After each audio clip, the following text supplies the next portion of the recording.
For better or worse, stand up, New York Mets and Yankees fans. Tonight's game two of the first half of the Subway Series between these two teams. The Mets have been a shit team. And I mean bad shit, not good shit. Yankees have, on the other hand, been to start the year pretty much where you expect them to be. But having said that, who's to blame for what's happened to the Mets? I blame this bullshit on David Stearns for trying to get political, getting rid of your best players. It was because of political drama in the locker room and trying to appease political tensions, and being an unbearable, dishonest, narcissistic, skin-flinting piece of crap.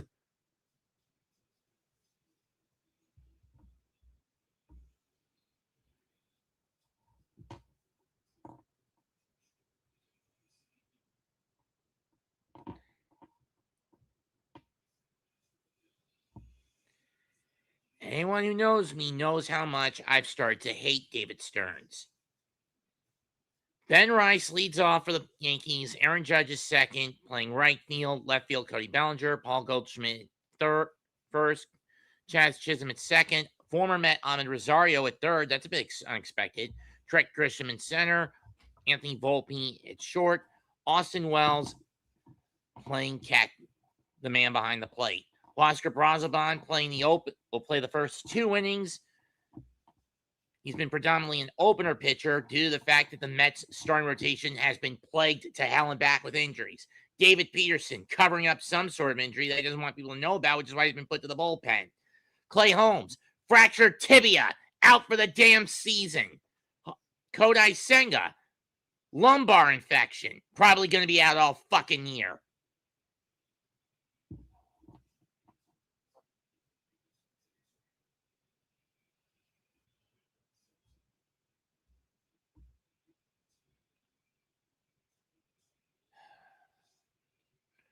Rice leads the league in slugging percentage, OPS. He's got 14 homers. And first pitch is a sinker up and away, ball one.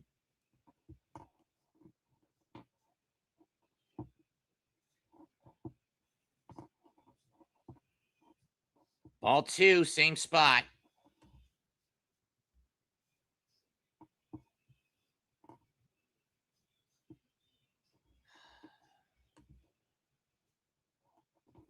That one goes inside, too far inside, 3-0.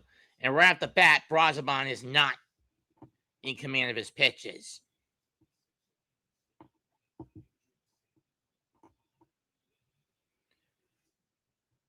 Takes another sinker, this one over the plate, 3-1 at the knees, 3-1.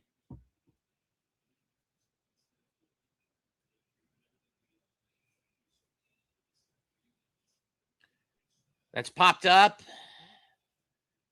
Torrens going behind the plate, foul ground, back pedals, makes the catch, 1 out. Mets defensive configuration tonight: Carson Benjamin right, Bo Bichette at short, Juan Soto in left, Mark Vientos at first, Marcus Semien in second, AJ Ewing in center, Brett Baty at third, Luis Torrens doing the catching.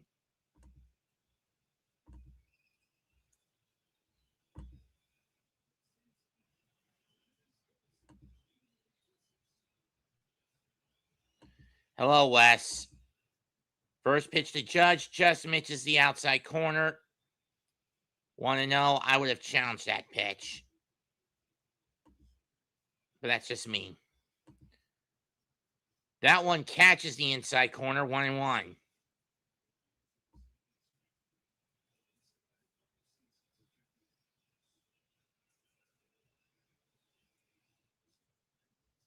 Big cut and a miss, this time at a changeup, 1-2.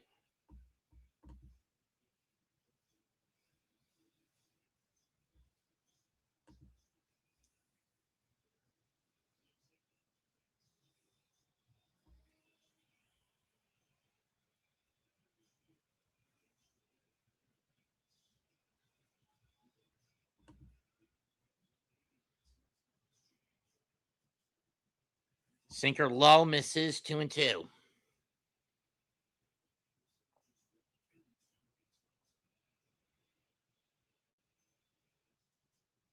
That one's well low in the dirt on a changeup.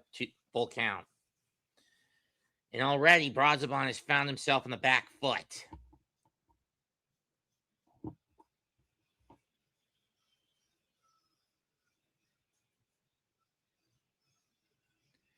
Payoff pitch. Swung on and missed at the changeup. Strike 3.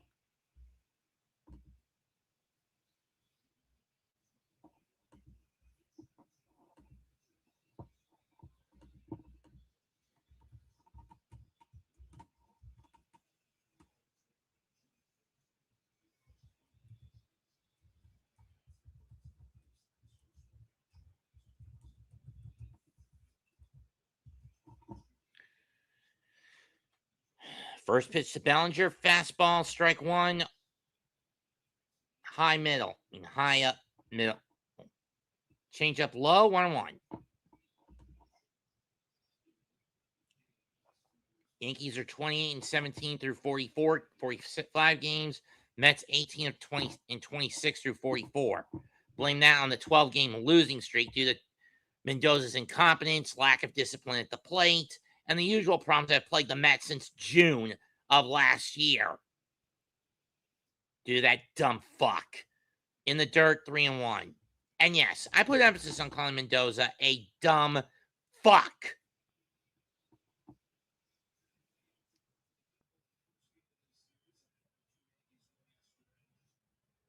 Catches the inside corner, full count.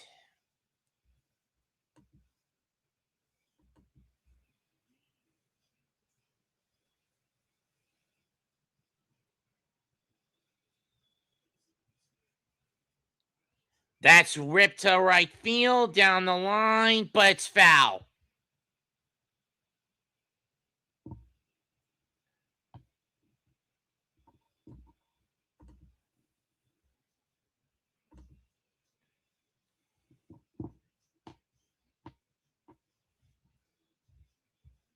A little higher on the bat, and that one would have stayed fair.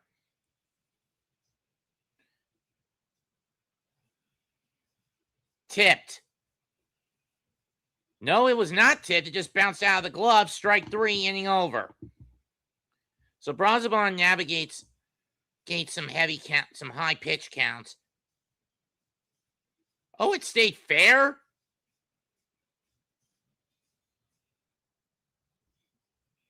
Interesting.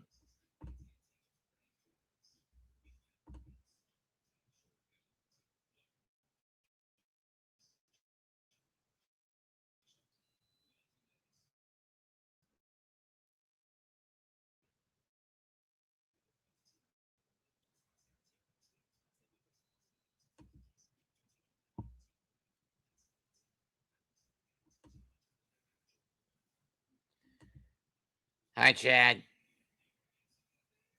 Not much.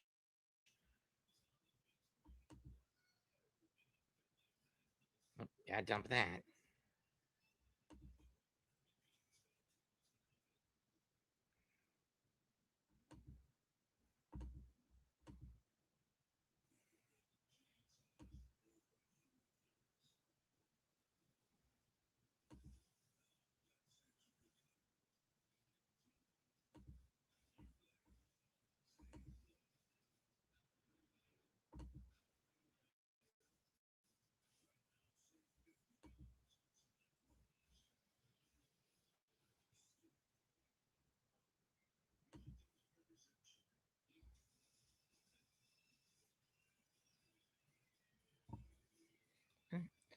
The Dr. Pepper commercials. I've really been the biggest fan of those little buggers.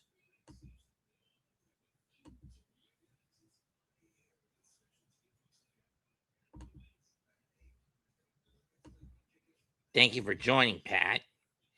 I'm pretty sure that's to the network, not to me, since I'm pretty sure I'm not qualified for the Mets. He'll be followed by Bo Bichette, Juan Soto, who shouldn't be playing left. He should be DHing if his elbow's been bugging him. Mark Vientos, Marcus Semien, AJ Ewing. Why the hell is Austin Slater DHing tonight?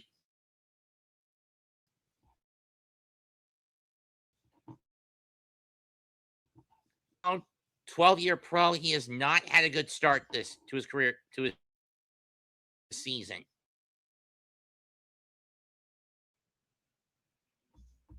Off and hits the backstop on 1.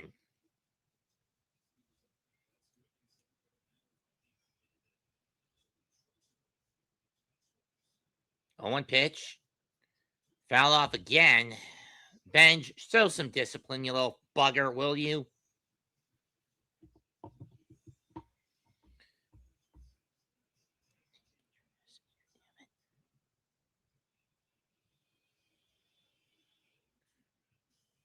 That's foul off again. 0-2.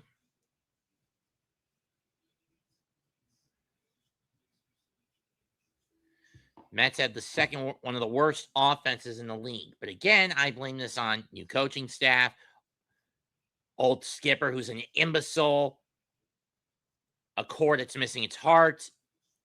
That's fouled off. Namely, Alonso and Nimmo, due to political backlash in the locker room when Lindor's wife decided to join Mondami's cabinet. And when you consider that at this point, Lindor's contract is about to become an albatross, this being year 6 of it. 0-2 pitch. That's fouled off and going the other way again.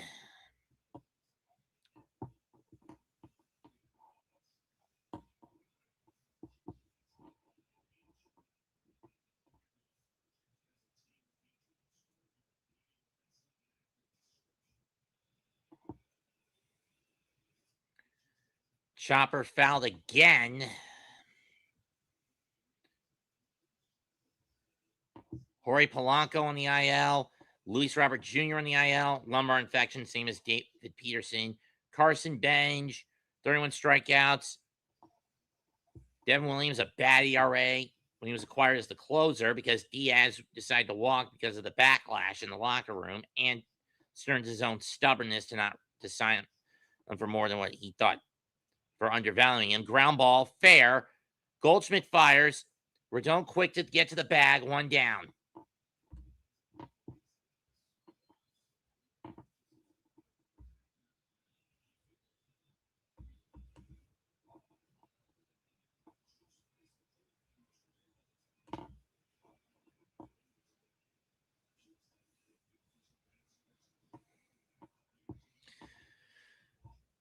Bichette was originally brought in as a third baseman, but he hasn't had any extra base hits since April 28th with a double. Or maybe it was a homer he had. Wait, that was against Washington. Home run, I don't remember. Bichette takes ball 1. All of his hits in the game since that time have been singles, or he's just gone on via walks or fielding errors. 1-0 pitch. Too high upstairs, 2-0.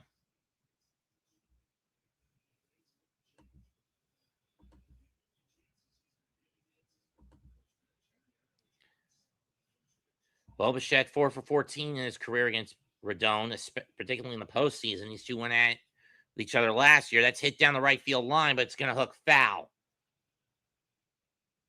Now about halfway down it, 2-1.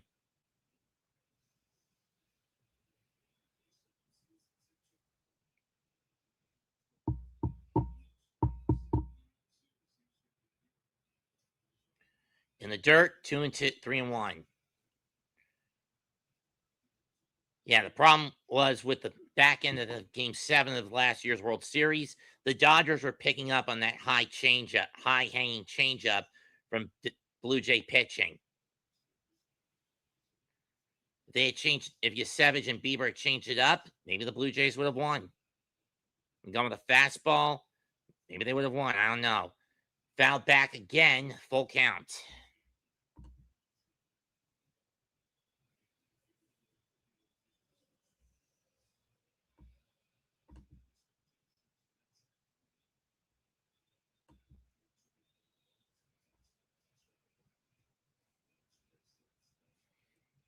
You meet both, McAteer. But then again, you got San Diego and Seattle where you're living.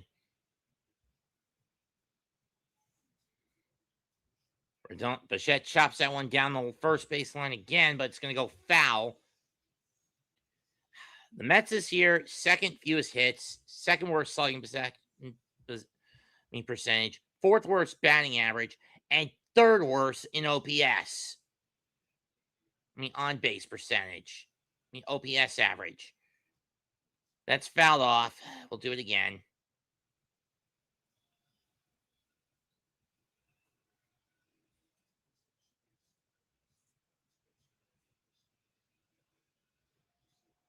I would have just tried running it back with last year's core one more time and see how things played out with as well as the coaching staff instead of blowing most of it up and leaving the dimwit and the puppet in charge. Payoff is ripped in the right center field, but hangs up enough for Rice to catch it. 2 down.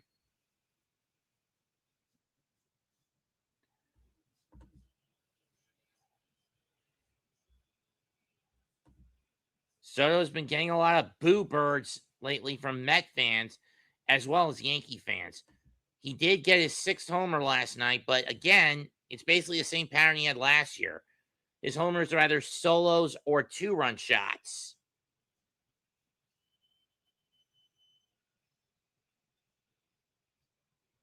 Plus, when you consider he was out for 3 weeks with a calf injury, that really did the Mets more harm than good. Strike one. He got career 250 last night, the 5th youngest player to get to that plateau. But the Mets were already on the back foot at that point. Soto rips one through the hole, base hit, and the Mets get the first hit of the game. Hole in right field. To right.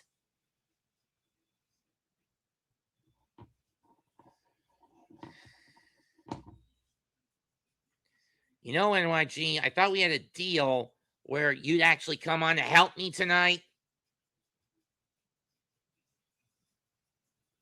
We agreed to this.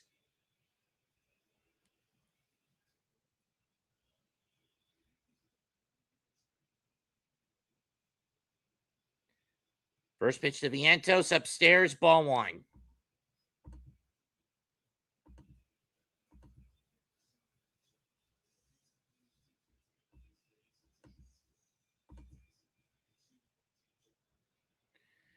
Vientos 6 home runs, 19 RBIs for the Mets. Their most productive hitter, and that's fucking sad when you think about it. Swing and a miss at a high heater. Took a big cut, 1-1.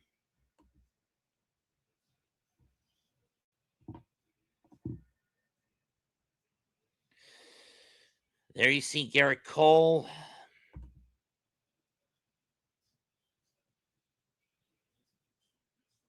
1-1. I do not understand why Vientos would chase at a shit changeup in the fucking dirt.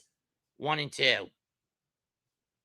Seriously, dude. Plate discipline. Don't chase something that shitty. If it's going to drop, lay off. That's a problem with these teams. They have no sense of plate discipline.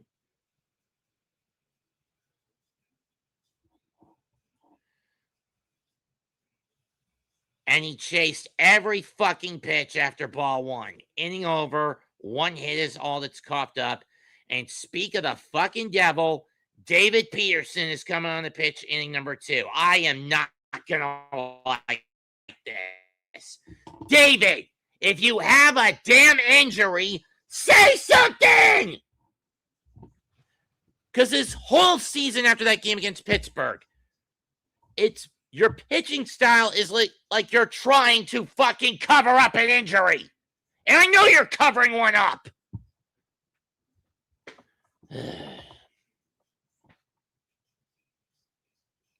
Mania is being a stubborn ass and doesn't want to go under the knife for the loose bodies in his elbow.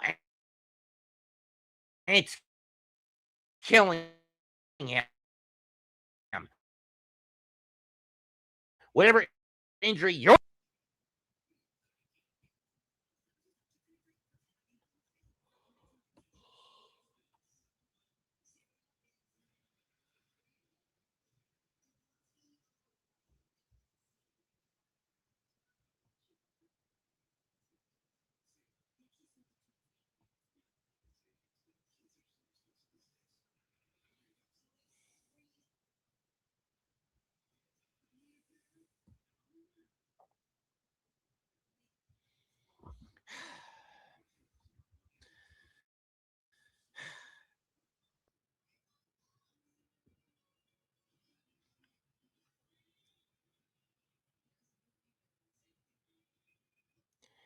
I mean, seriously.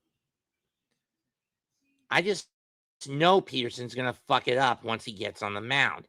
His pitching is shit. His pitches have been shit ever since he went 8 against Pittsburgh. Couldn't get out of the third inning against San Francisco. I don't know. And every other thing he's done since has been horse shit, which is why he's been reduced to a bulk guy. Former Met and Yankee managers of both the Yankees and Mets: Casey Stengel, Yogi Berra, Joe Torre.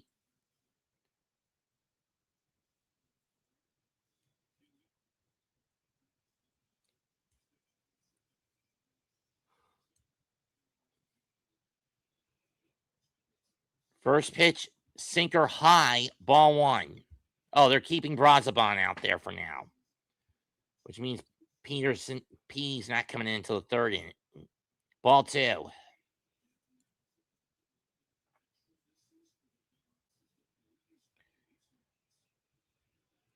Duel to Goldschmidt. Chases and misses, 2-1.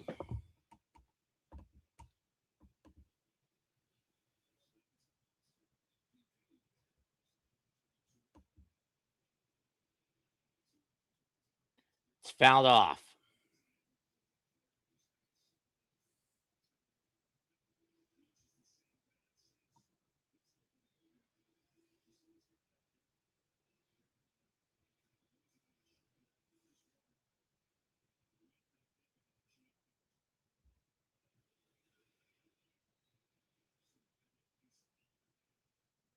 Two-two pitch. Foul off. Going into the seats behind the plate. We'll do it again.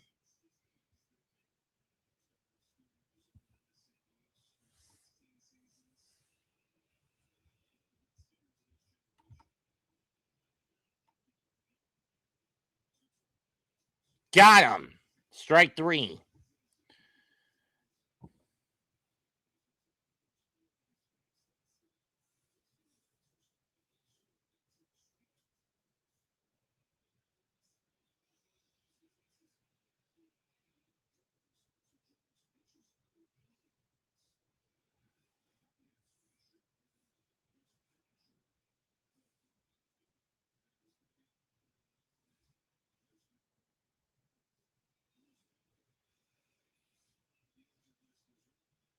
And they're going to give Brazzi the hook after an inning and a third. Mendoza, you gambling lunatic. You brain dead son of a bitch.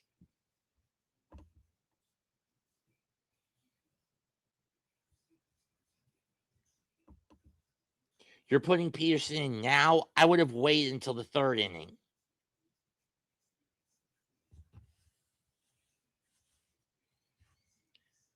That's why I've said that both way back last month, I said that both Stearns and Mendoza deserve to be put in the guillotine.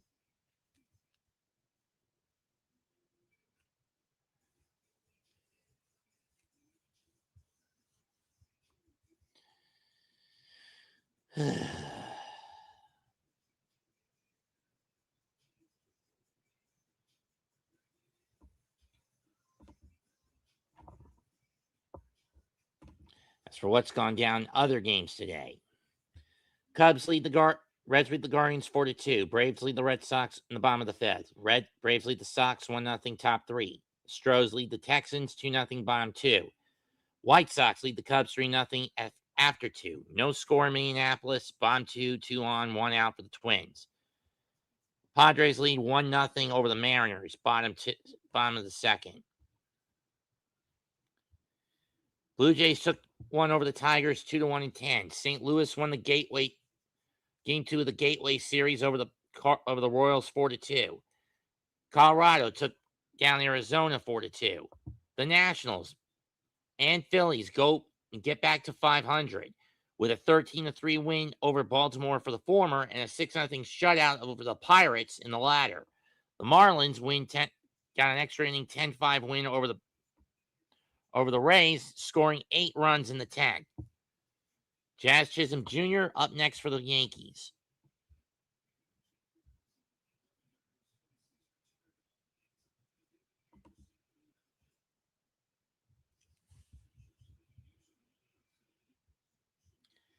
Strike one. Peterson has not had a good season so far. So much so he got demoted from starter to bulk man. Chisholm rips one to right field. That's going to fall towards the wall. Chisholm going to hit the brakes for two as Bench comes up with it. 1 out double for the Yankees. And this was what I was fucking worried about with Peterson coming in this soon.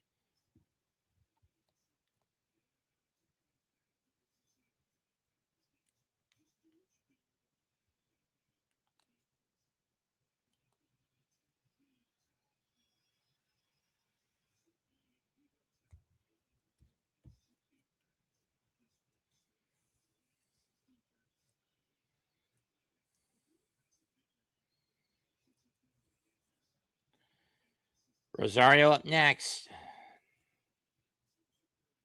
Someone please get this dumbass to confess to whatever his injury is. Ball one. And by this dumbass, I'm referring to David Peterson. The fact that he's out there with an injury that he's trying to cover up and Mendoza does not want to acknowledge it is terrorism. Swing and a miss, 1-1.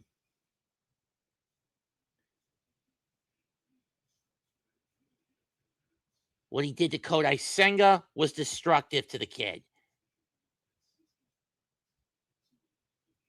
So much so that Senga's out for the year with a lumbar infection. On the ground, high chop, caught, throw to first, 2 down. Chisholm moves to third.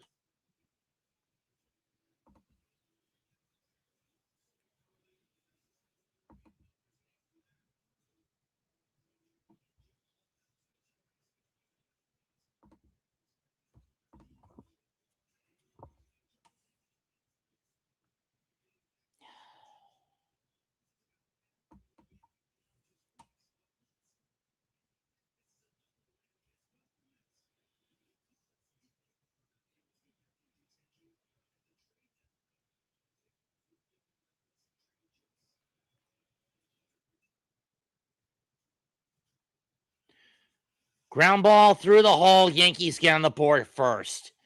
This is what I was worried about. And yet no one fucking listens to me. 1-0 on the Trent Grisham single.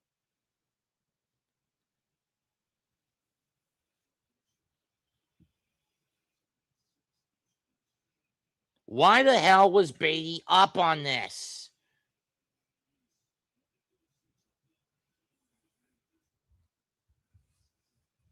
If Bichette moves more to his right,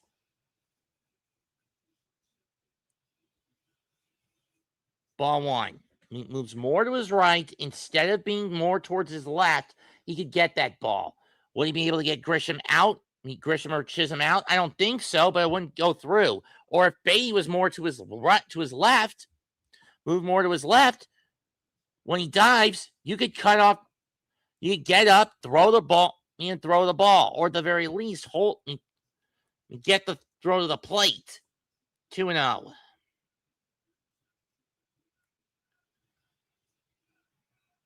Ball fucking 3.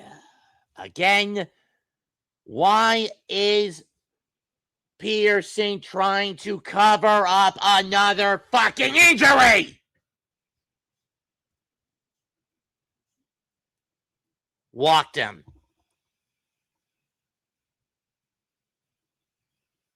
If your bulk pitchers are hurt, get them under the fucking knife! Don't keep putting them out there to hurt themselves even more! Rule of thumb, Mendoza, you brain-dead dumbass!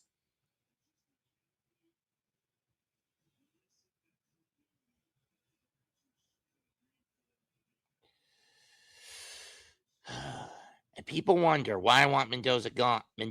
Both Mendoza and Stearns gone at the end of this season. Mendoza is leaving his pitchers to rot out there to a point where they're so hurt they don't fully recover because he's a fucking numbskull. And Stearns is a narcissistic nitwit who believed that tearing the core down and turning it into a machine rather than a group of people, leaving it a group of humans, breeds efficiency. It fucking doesn't. Closing the gates becomes a fucking coffin, you jackass!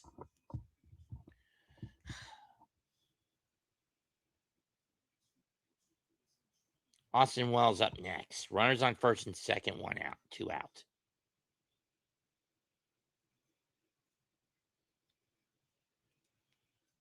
Foul down the first baseline, 0-1.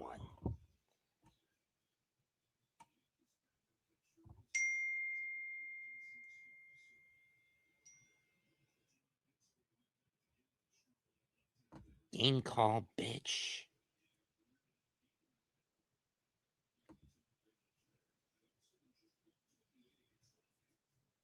One and one.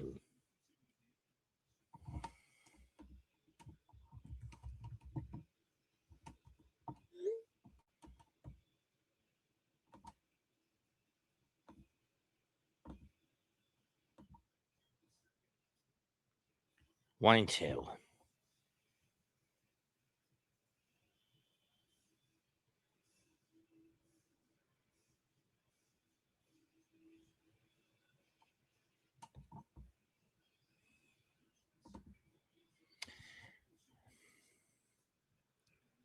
And you did not go around 2 and 2. That's a bullshit call. Why not just tap the helmet and do it fucking... Okay, never mind.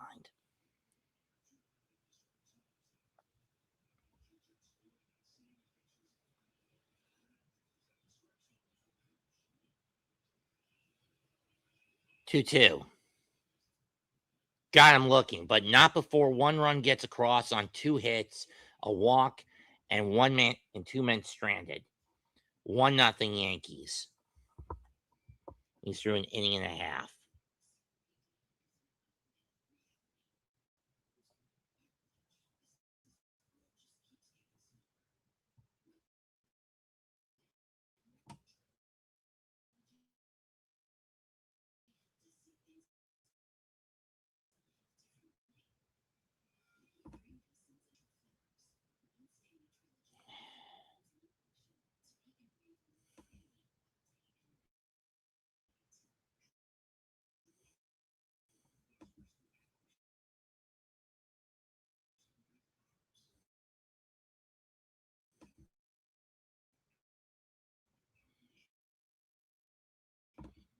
Oh, you're not busy in that cave. Maybe you want to come on.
Does it never do this to me just because I'm one of the lone token white guys on the totem pole?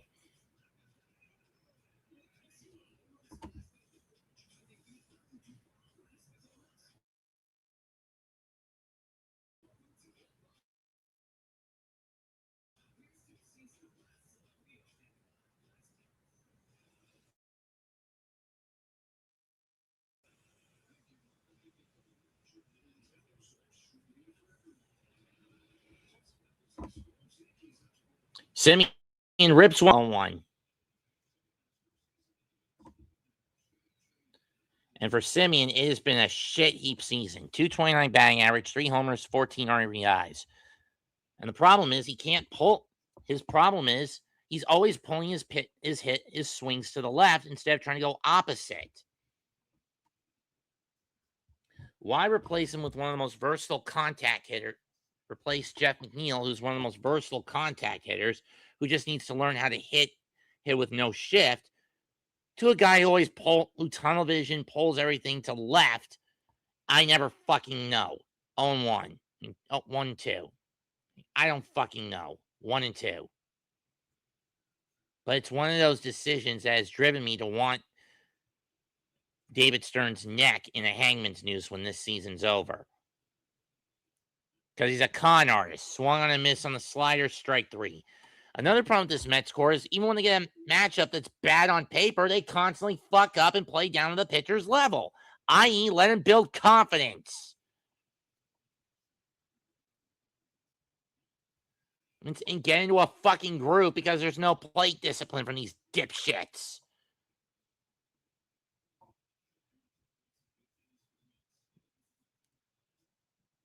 AJ Ewing's problem, on the other hand, is the opposite. He's too disciplined. He won't swing even if it's to defend himself. Strike 1.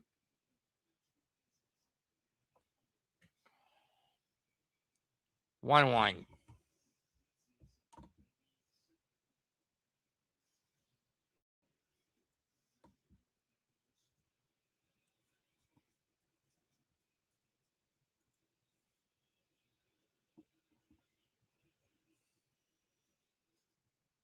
That's driven to deep left field, but it's playable.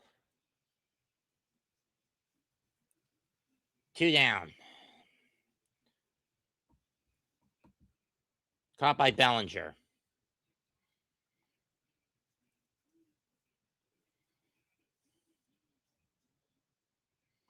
Again, why not just my big question is to Steve Cohen.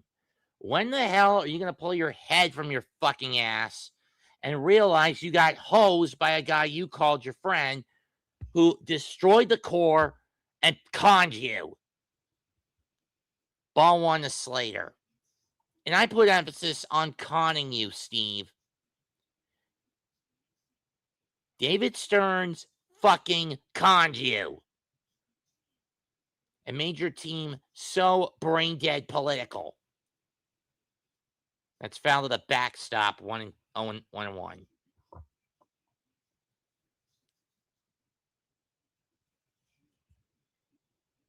If you actually had the balls to fight and tell Stearns, no, we're keeping this core together regardless of what you want, maybe things would be different. I don't know. Maybe we'd still be the same, but at least we'd be a little more middle of the road with this team than compared to the shit that they are. 1-1 pitch. Of the undisciplined, disorganized pieces of shit that they are. 1-2.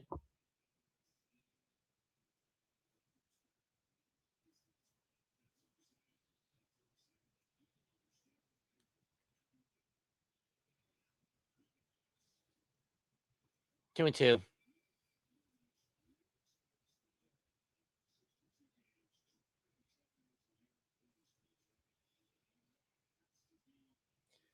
But I mean, if this team on the other hand, if this team tanks, we can at least finally get rid of the last piece of the old coaching guard, and that's Mendoza. And down looking goes Slater. Rodon getting into a fucking groove, which is what I feared. 2 innings complete, 1-0 Yankees.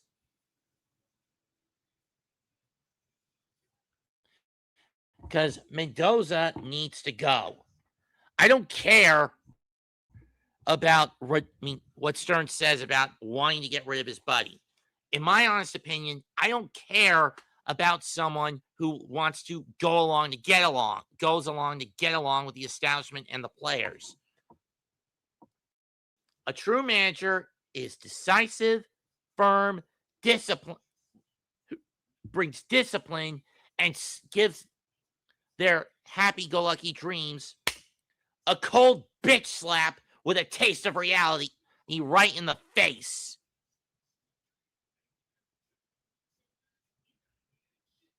Go piss yourself, Nessie Santos.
First pitch to Rice, strike one.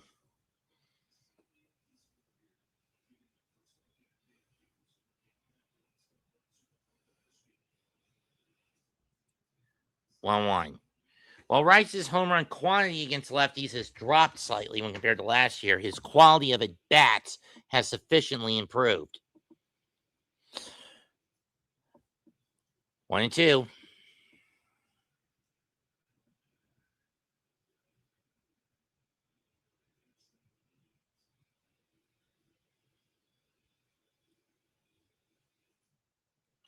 Ground ball, scooped up by Simeon. He'll throw to the Entos, one down.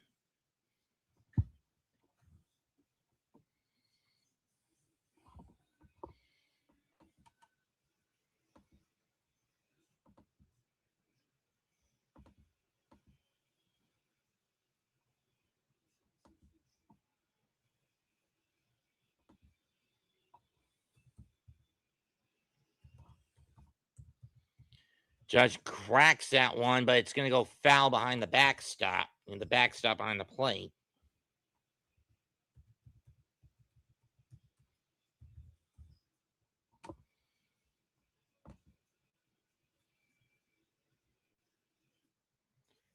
Oh, and 2 as he chased a high fastball.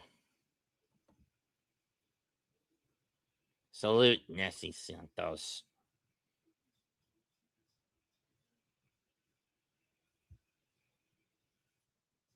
Ripped into right field. Ben's left to play on a hop.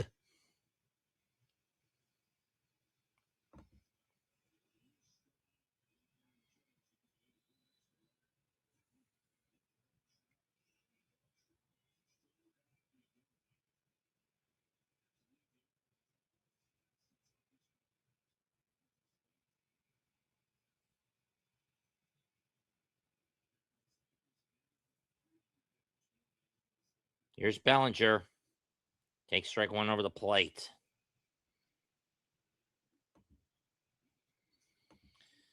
Now Mike and Maddie. Hello, Daniel Barry. Now Mike and Maddie have got an hour before their show begins. I'm busy with this, so I can't join them tonight. That's fouled off, 0-2.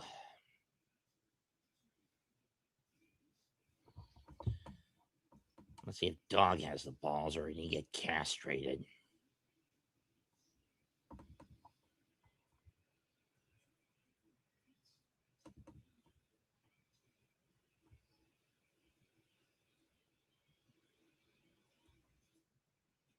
Got him looking, 2 down.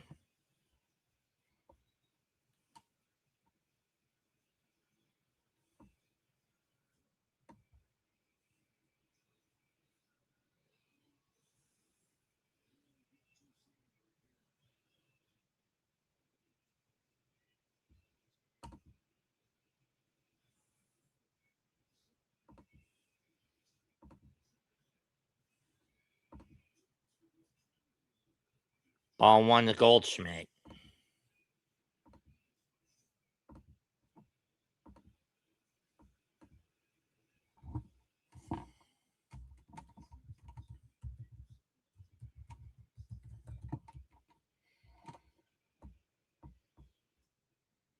Two and 0.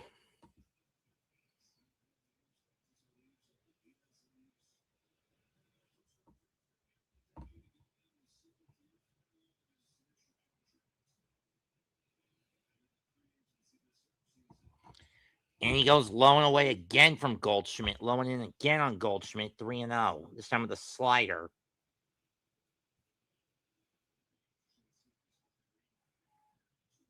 How much do you fuckers want to bet he's going to walk Goldie?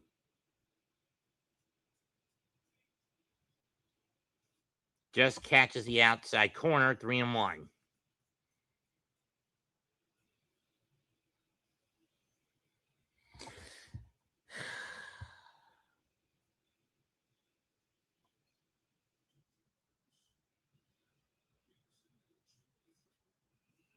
Ripped in the left field, base hit. This is going to move Judge to third.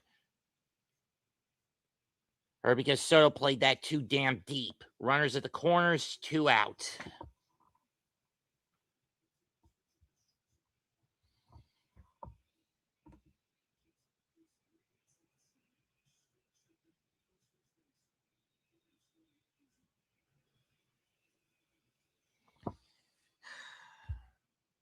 This is why I hate David Peterson these days. The way he's pitching, you can tell he's fucking covering up an injury he suffered last year.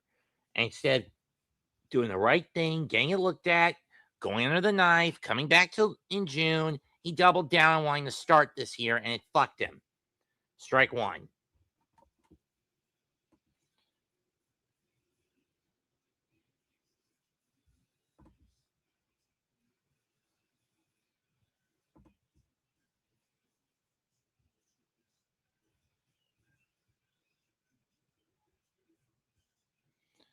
And that's the problem with this year's Mets. I think the mantra this year is double down on incompetence. 0-2. I'll say there's around 40,000 tonight in the event at Citi Field. Got him swinging, so Peterson gets out of the jam. No runs, 2 hits coughed up, 2 stranded for the Yankees. 2.5 innings complete. Yankees still lead 1-0.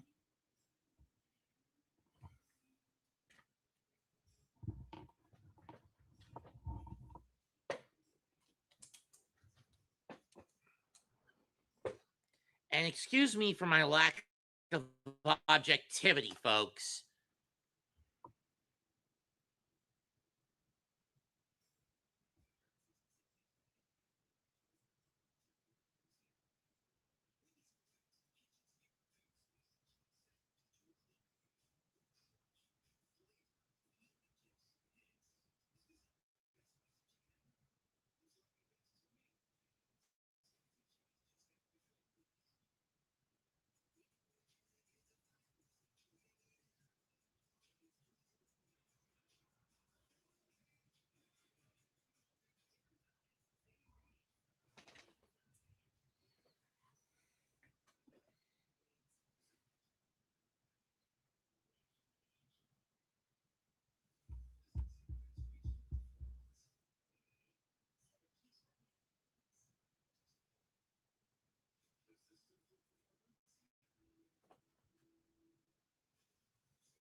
Oh, the All-Star race. Never mind.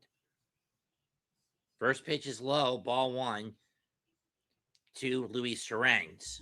And keep in mind, Torrens is not a hitting catcher like Francisco Alvarez, but with Alvarez out 6 to 8 weeks with calf surgery, what are the Mets to do? That one's fouled to the backstop, 1-1. Torrens is more of a utility catcher, more known for his glove than he is for his bat. However, having said that, he's not going to take as many wild hacks as Alvy does.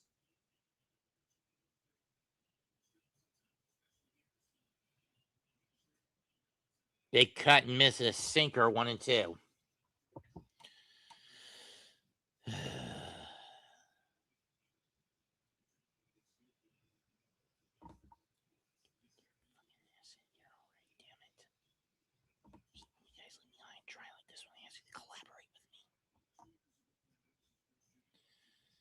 One, two pitch. Foul off the plate.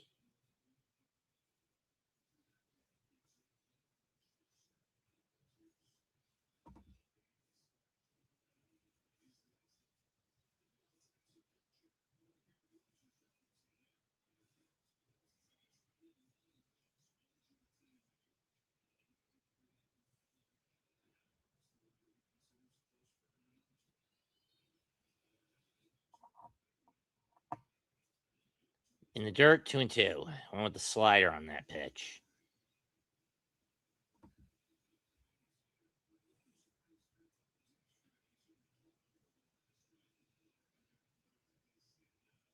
Oh, that's Beatty at the plate. Excuse me. I thought it was Terrence.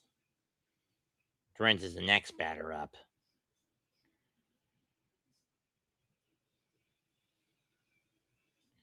And the little fuckwad chased one out of the damn zone. There is Theo Snitker needs to teach these crapwads plate discipline.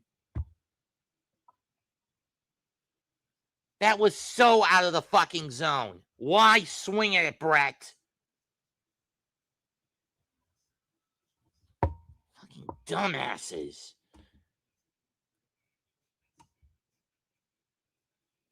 But then again, that's what happens when you have a GM who doesn't have a fucking brain and a manager who has no fucking heart. Fouled off by Terrence 0-1.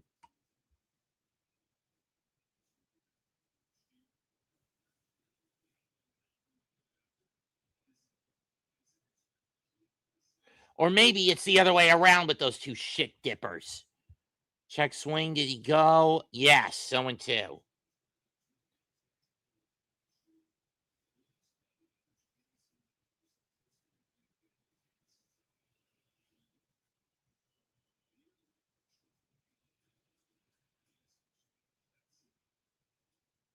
Fouled off. 0-2 again. And we'll do it again.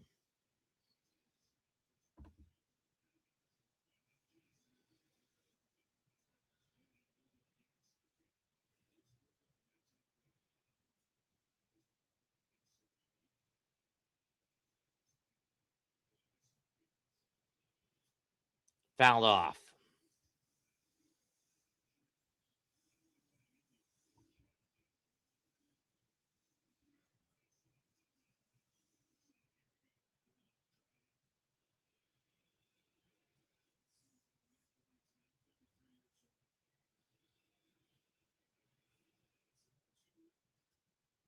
Fouled down the left field line.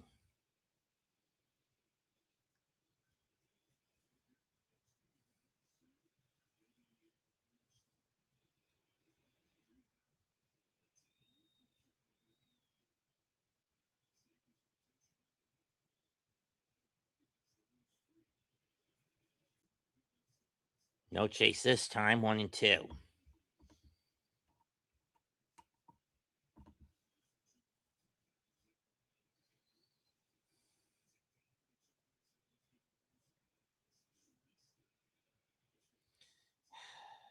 game pathetic.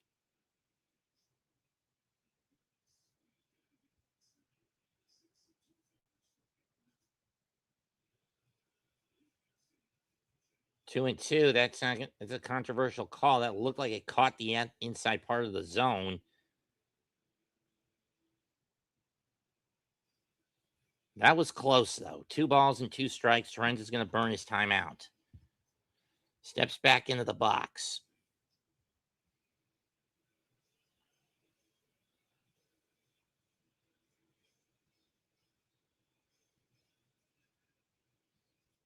Full count.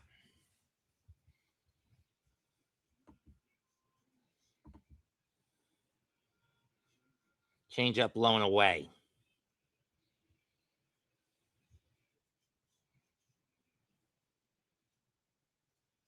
Foul to the backstop again.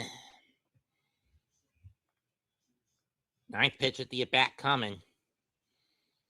Or 10th pitch at the at-bat coming.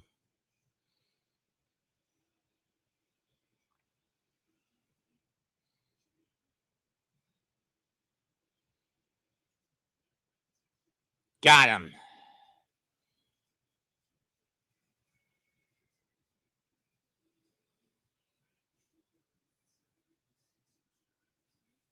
This is what happened last night with Cam Schlittler. Leads the MLB in ERA at 135. Third and strikeouts with 68. Hi, Mosley. Back to the top of the order with Carson Bench. Skip in the dirt, 1-0.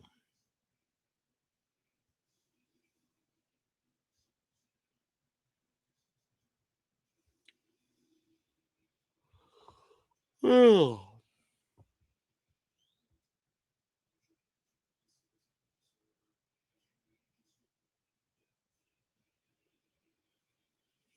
Two now.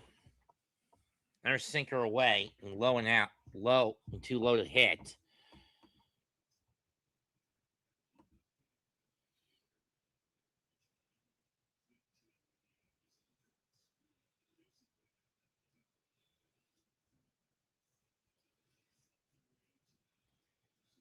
ABS challenge. Let's see. Calls a ball, but let's check the pitch. Strike. I kind of figured that was the case. 2-1.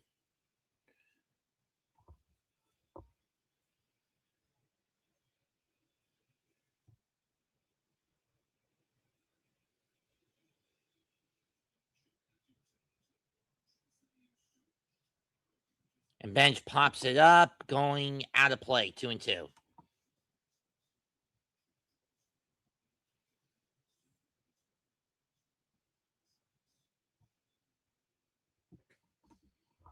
And once again, the Mets are showing very little to no semblance of discipline at the plate.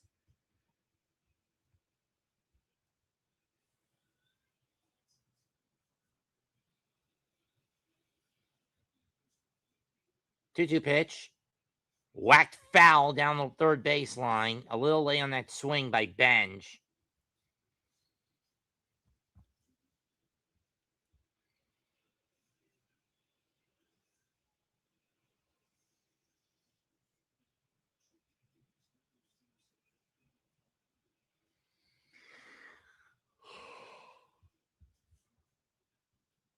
That's ripped to deep right field. Going back is Judge. It's going to go over his head and off the wall. Benj racing for second, and he'll make it in with a 2-out double.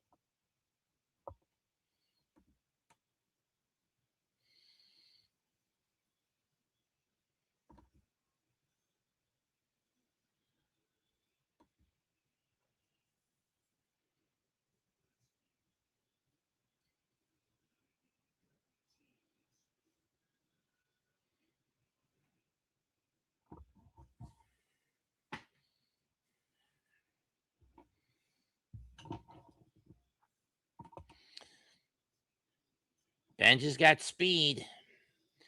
Best record so far this year in the American League. Tampa Bay, game and a half up on the Yankees. Then, of all teams, the A's have the third best record at 23-21.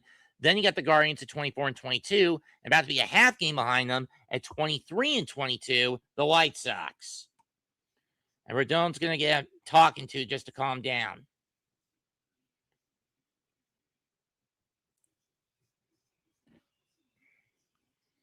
2 2/3 innings, and he's thrown 55 pitches already.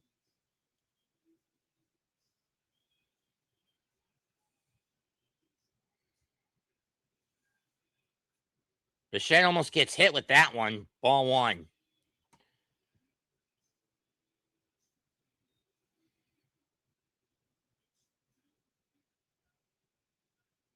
And of course, if he lets that one hit him, it doesn't really change all that much.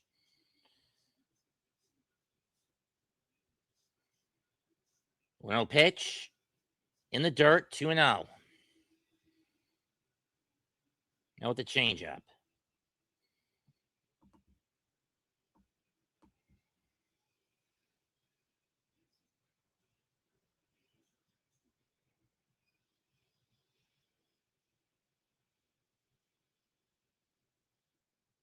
Three and 0.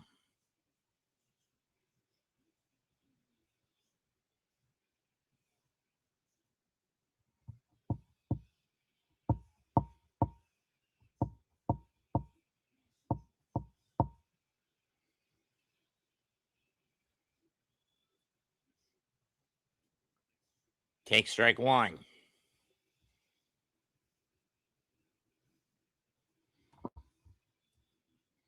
Bichette with runners in scoring position, the Mendoza line. Even if the bulk of his runs, of his ribbies, have come in this situation.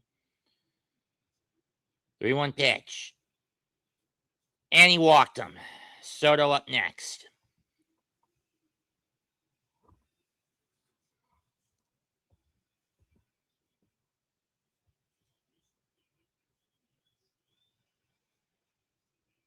And Aaron Boone is going to take him out. Either that or he's going to try to calm him down.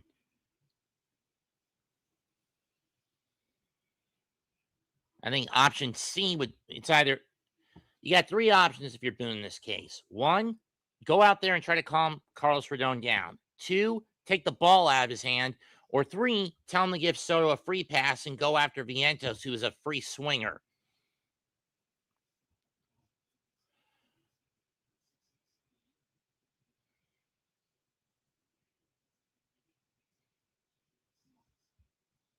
What's it going to be what's it going to be? They're going to leave him out there.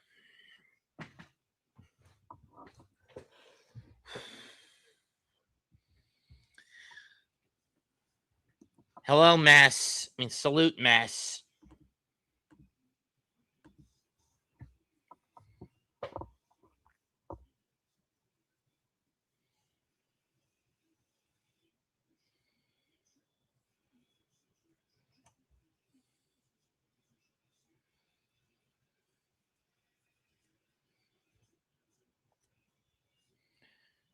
Outside, ball one. Ball one.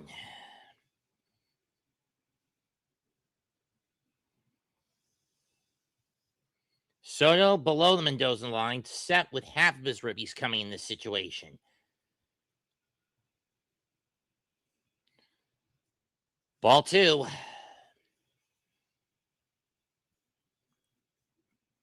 I think at this point, you just free pass Soto and then go after Vientos. Bird getting warmed up in the Yankee bullpen.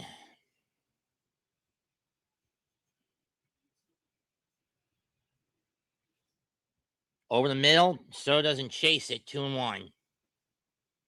Or just catches the outside edge. 2-1 either way. 2 balls and a strike either way, it's a 2-1 count.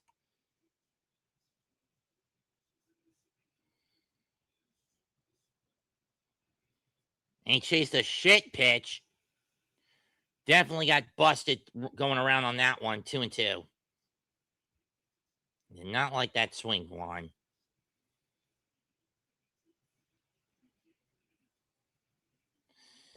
That's going to waste prime opportunity in 3, 2, 1.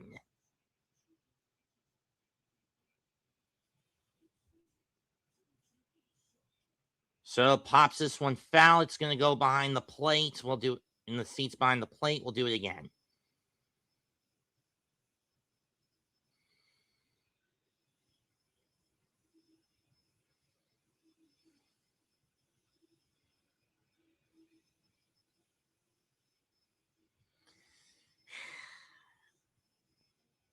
Excuse me for sounding bored, folks, but the Mets have been unbearably boring this year, okay? Sue me. 2-2 is up and away, full count. Carousel in motion. The carousel will be in motion.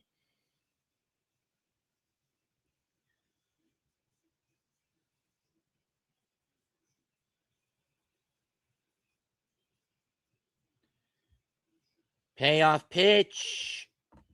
Walked him. Back-to-back walks for Rodon. Loads the bags. And as I mentioned, this may be a much more favorable matchup if you're Carlos Rodon. I mentioned that Vientos is a fucking free swinger. He will chase just about anything in or out of the zone. At best, he makes bad contact. At worst, he gets a. With the bases loaded in his career, Vientos has hit 222 and he's only got one salami to his name. This year, 0 for 3, and he struck out 3 times. And he has struck out all 3 times. Would I be surprised if he did it here? No, I wouldn't. In terms of a strikeout. First pitch. Way upstairs. That goes to the bat behind the plate. Throw not in time. Tie game. And now another runner is going to try to score, and he does. 2 runs come in on a wild pitch and a throwing error, and the Mets go up 2-1. I was not expecting that.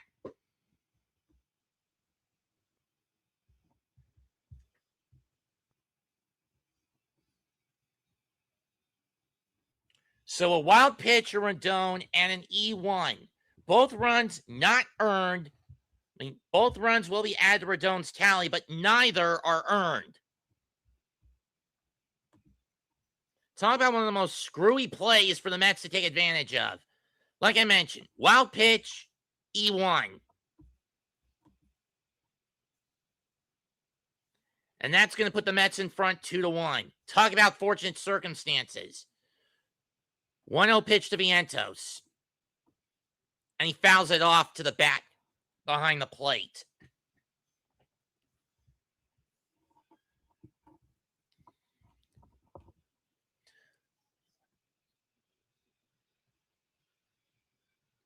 That ball ricocheted heavily off the backstop. And then Rendon just throws it away to allow a second run to come home. I mean, if he just holds on to that ball, you keep Bichette at third and it's only a tie game. But nope, he doubled down, threw it, missed the target, and that allowed Bichette to come home.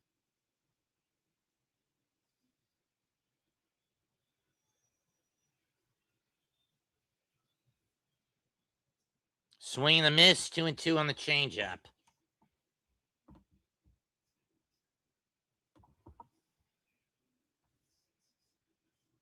Like I said, wild pitch, E1.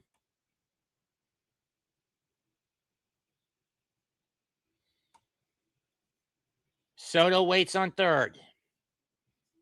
Gonna be clear for takeoff. Depends on what kind of contact Vientos makes. Grounder to third. Chisholm gonna fire it, and he gets Vientos easily. However, 2 runs, 1 hit, 1 error, 1 left.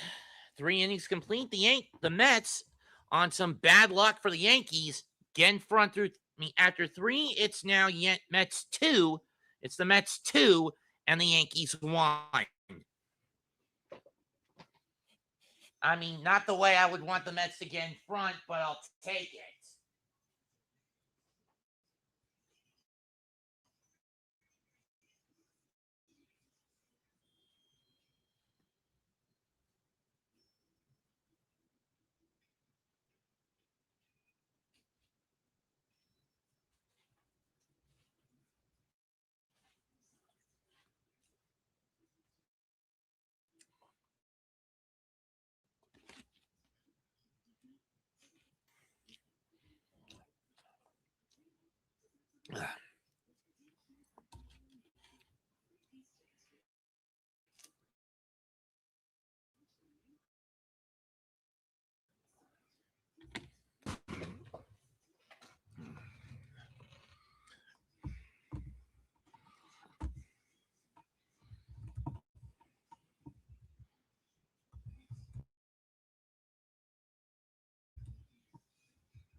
And we're back. Peterson in for his, I guess you could argue, second full inning of work. Strike 1 to Ahmed Rosario.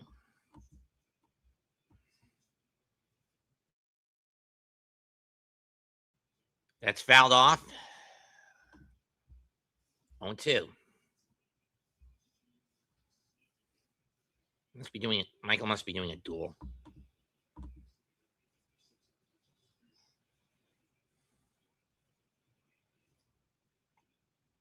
Just missed the inside edge. 1-2. Or corner.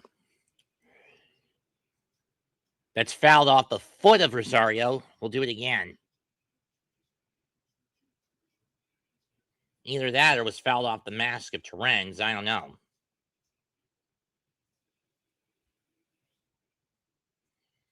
I mean, we got 24 people in here at most. 1-2 pitch. Got him swinging. 1 down. That's strikeout number 4 in the night for Peterson.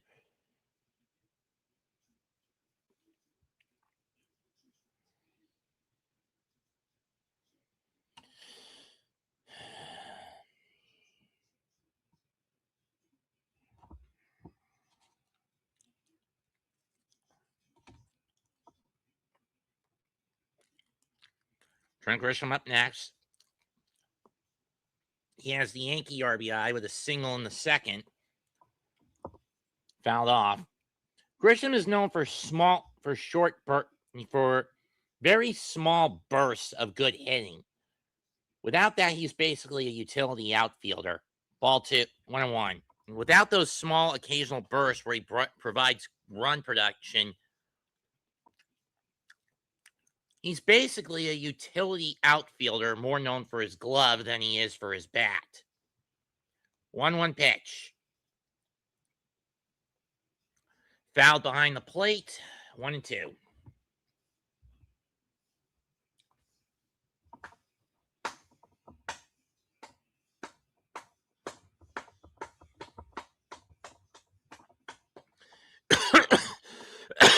Grisham calls timeout.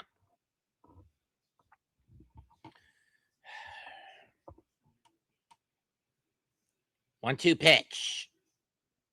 Too high, 2-2 on the slider. Let's check ABS challenge.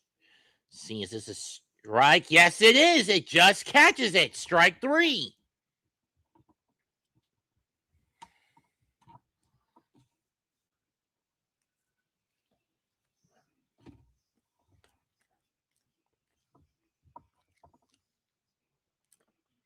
As both a hitter and a catcher, Terens is 11-8. I mean, he's 11 for 19.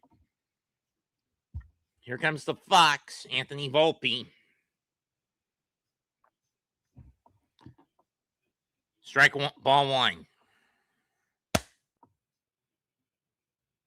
Mosquito, I think.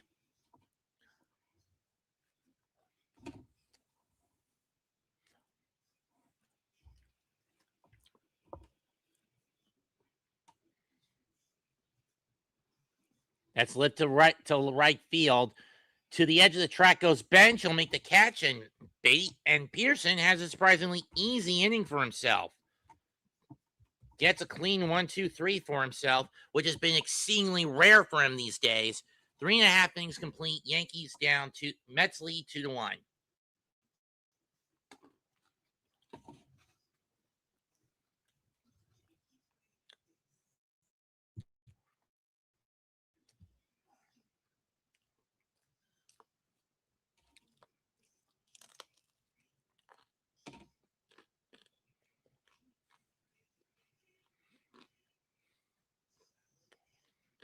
Fuck Panera Bread.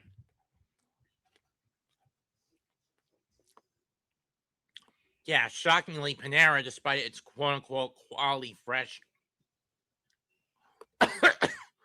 policy, not that healthy for you.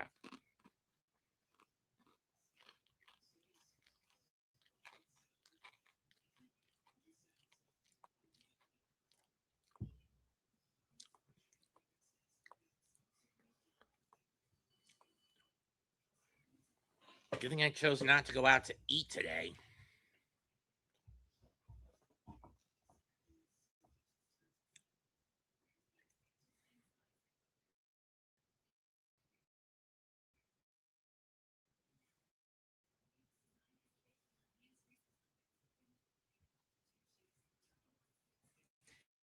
Anyone who has seen any of my past game calls, predominantly for the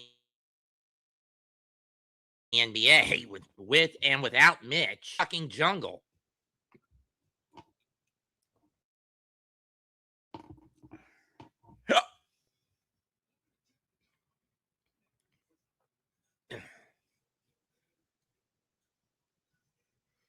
I mean, my top had basically turned into a damn jungle.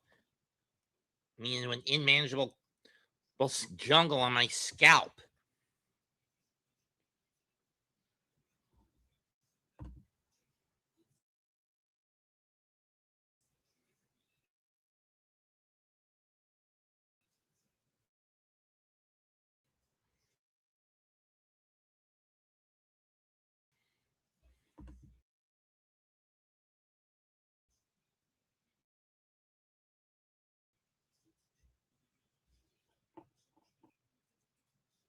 Simeon leads off, and he takes strike one from Rodon, who basically had a grueling outing in the third inning. I believe he threw 32 or 33 pitches, and it took him forever to get out of it. In the dirt, 1-1. Next Saturday's games, some will get the Los Angeles Dodgers against the Milwaukee Brewers. Others will get the St. Louis Cardinals against the Cincinnati Reds. 1-1 pitch. Big cut and miss on the slider, 1-2.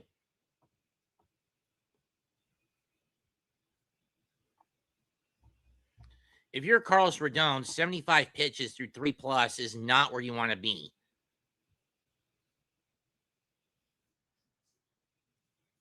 But the lack of discipline and constantly swinging with tactical tunnel vision from the Mets is a bit of a boon to get you get Marcus Semien out on 3 straight pitches. The kids are all right. In the month of May, Carson Bench is hitting 311, 367 OP on base percentage, 444 slugging, 812 OPS. AJ Ewing, these are the numbers he's had since he got here: 250, 438, 667, and 1104 in all the categories. And he just had single. He had a walk-off hit on Wednesday. That one bounces right back to the mound. Rodon scoops it up, fires to Goldschmidt, 1 down. He had a triple on Tuesday. He had an RBI triple on Tuesday, a game-winning hit on Wednesday, and his first career homer on Thursday against the Tigers. But in this series against the Yankees, he has not done well so far.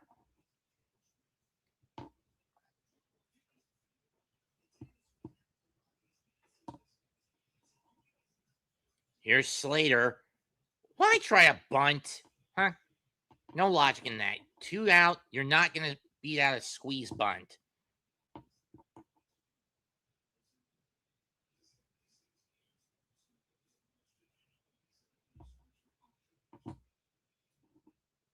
On 1.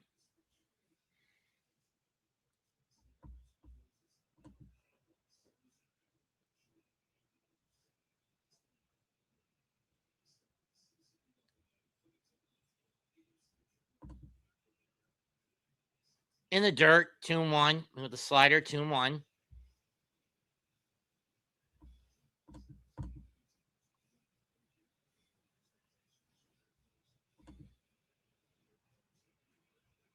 What's up, Iman?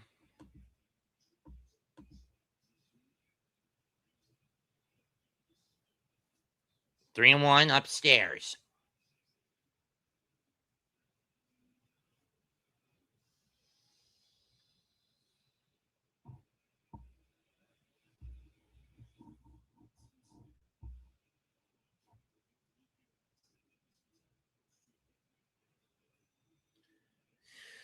And Slater's going to burn his batter's timeout.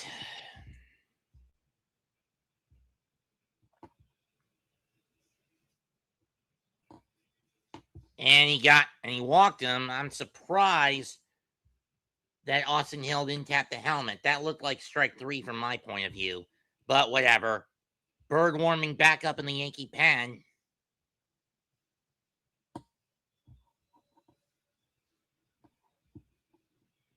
And it makes you question if Carlos Rodon can even last to get 4 more outs. That's even if the Yankees retake the lead. First pitch to Beatty. Almost hits him, ball 1.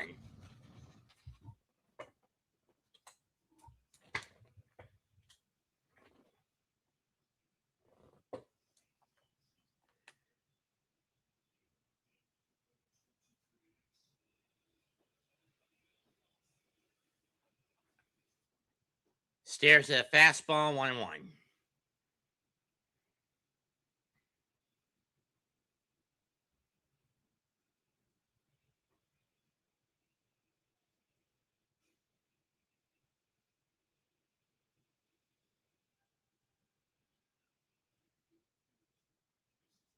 This is away 2-1.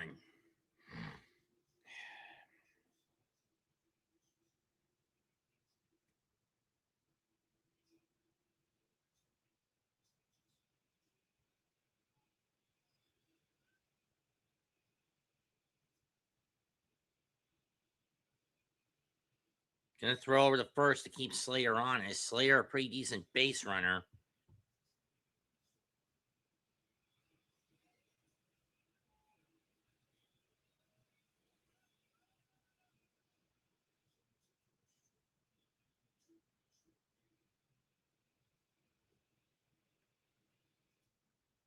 Ball 3.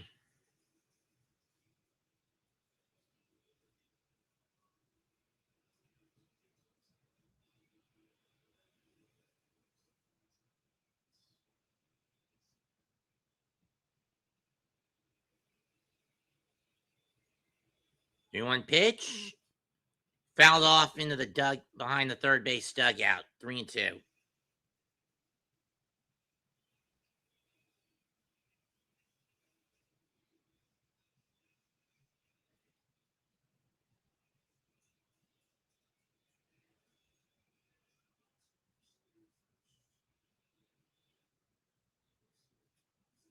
That's rocketed to right field. Over the head of Judge, and Slater's on his horse. He's on his way to third. Being waved home. Beatty will stop at second. It's an RBI double for Beatty, and the Mets go up 3-1.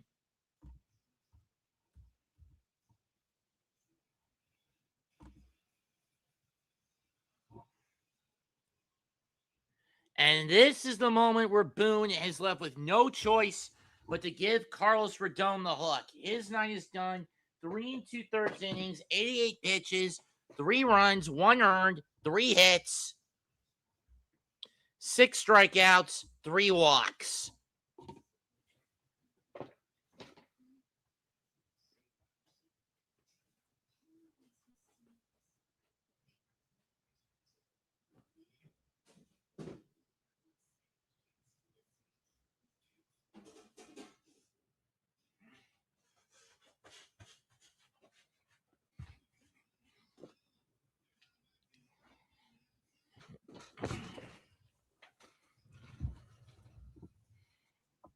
Didn't even realize I had that bit of onion from last night on the seat.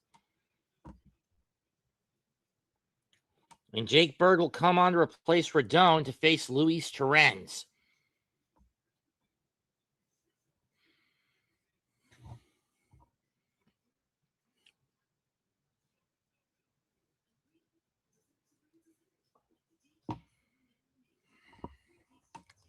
Excuse me a minute. God, do I need it? Note to self, also get floss picks when I go to the supermarket tomorrow. When I go to the food line with Tracy on Monday.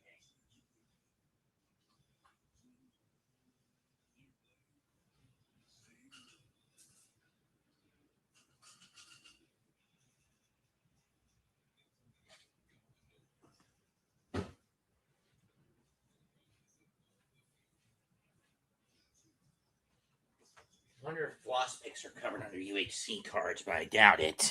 I might as well look that up.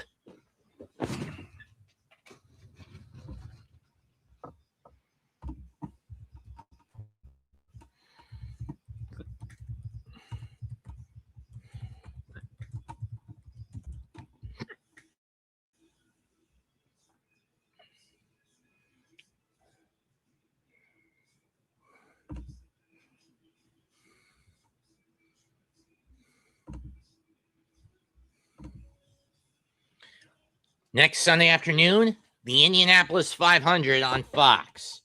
So again, I'm not big on IndyCar. I'm more of a NASCAR kind of guy. Rodon responsible for the runner on second, so his day is not done yet. Jake Bird throws a sweeper over the middle that Torrens does not chase. Strike 1. Jake Bird, 15 games, 4.72 ERA, 13 1/3 innings, 14 strikeouts, 4 walks, 1-1 record.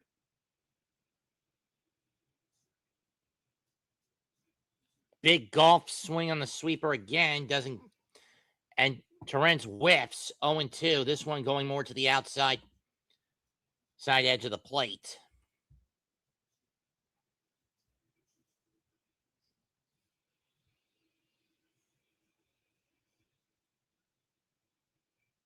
And Torrens just stares at that one to end the inning, but not before the Mets get another run on one hit, and they strand a runner at second. 4 innings complete. Yankees now in a hole, 3-1 Mets.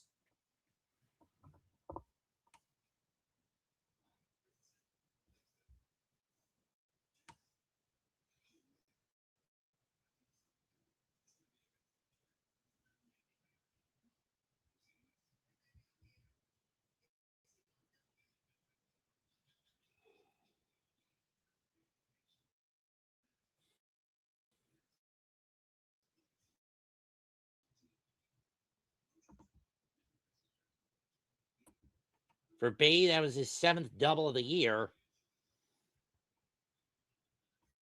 What do you got fed? It's an inside fastball. I mean, they launched over the head of Judge. In other games going on right now, the Guardians lead the Reds 6-4. Bottom 8, 1 out. 7th-inning stretch in Atlanta. Rangers in the Lone Star Series. Brewers lead the Twins 2-1 in the bottom of the 6th. In the Crosstown Classic, it's now 7-0 White Sox over the Cubs. Yeah, never thought I'd say White Sox are about to be over 500 again, which something that hasn't happened since 2021.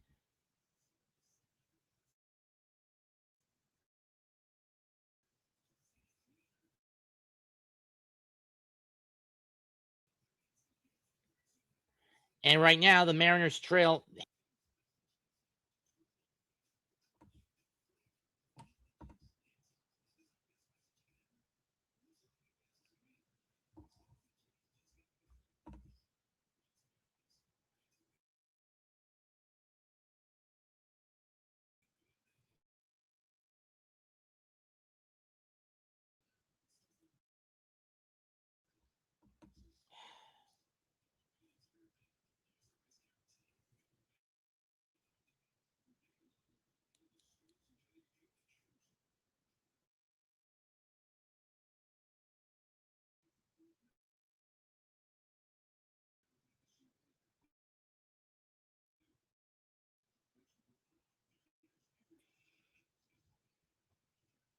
Pearson will stay on the pitch to Wells, and Wells takes ball 1 outside on the sinker.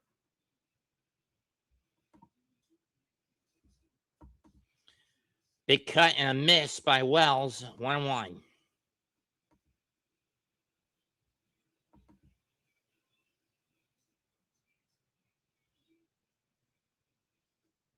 Strike 2.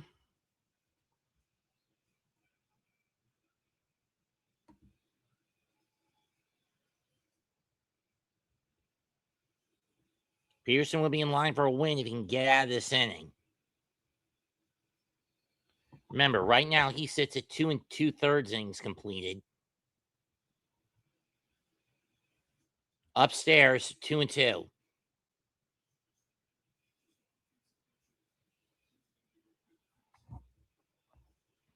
And usually, even when he's having a good outing, this is the time in the batting order where Peterson gets himself into trouble, but not on this pitch. Slider, swung, and missed by Wells. Strike 3. That's number 10 on the night for the Yankees in terms of strikeouts. Or 8, excuse me. And that's strikeout number 6 for Peterson tonight.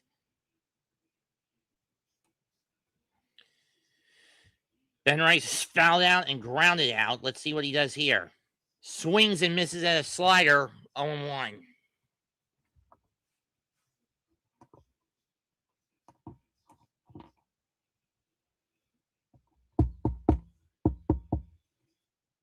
That's fouled off, going down the left field line, but it's going to hook into the seats. 0-2.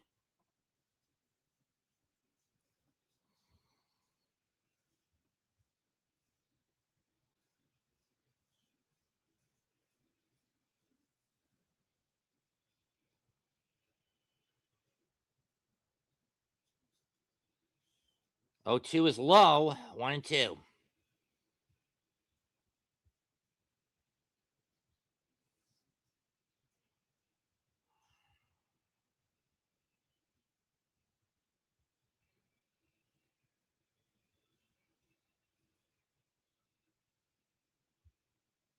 Oh, and I don't know what happened there, but he plunked Ben Rice, and that was not intended. Got him in the back.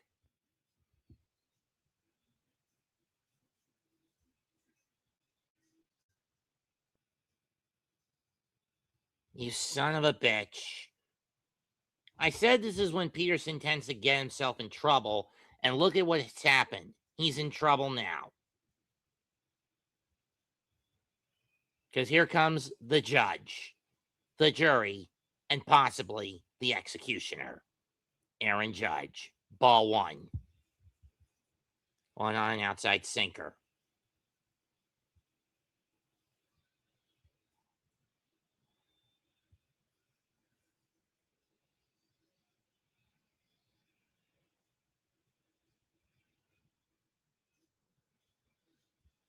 That's popped up, and it's going to go foul. Out of play, 1-1. Got it off the end of the bat.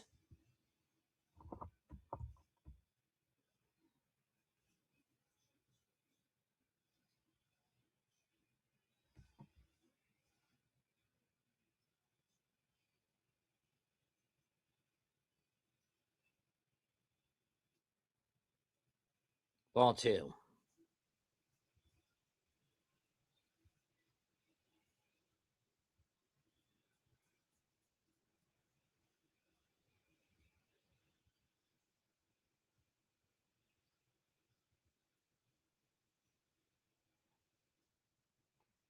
Catches the corner on the slider, 2-2.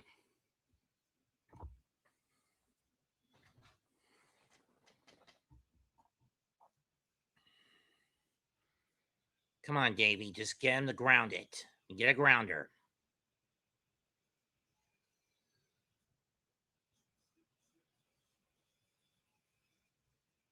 Just missed.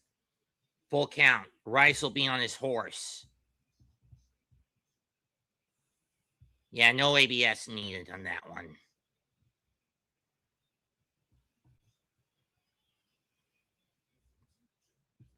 In the dirt, and now Peterson's in trouble.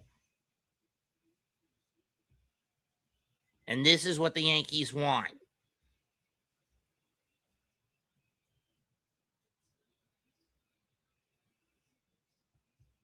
A hit batter, a walk, and this after a strikeout.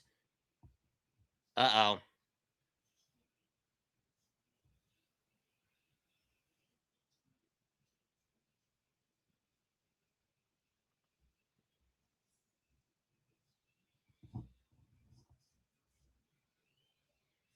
Mound visit used up by the Mets.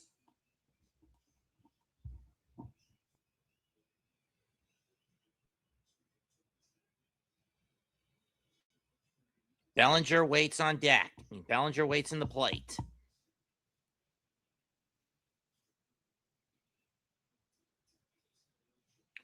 I mean, like I said, this is what I was worried about with Peterson ever since he became a bulk pitcher and always needed an opener. The injury he's trying to conceal. Whatever it is, it's not good, and it's led to these sort of fuck ups late in his play.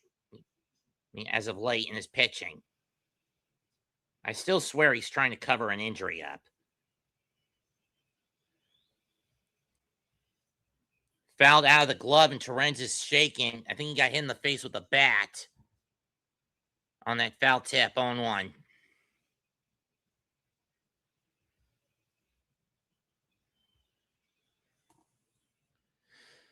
see where this get him. Oh, got him in the knee.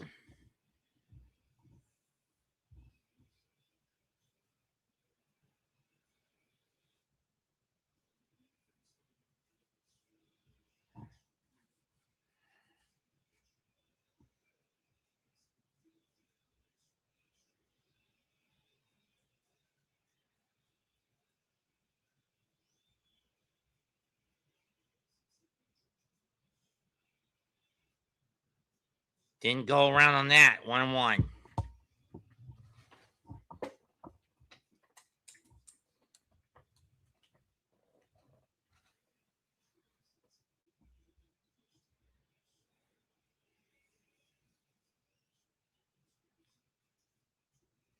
And again, he goes too high, 2-1.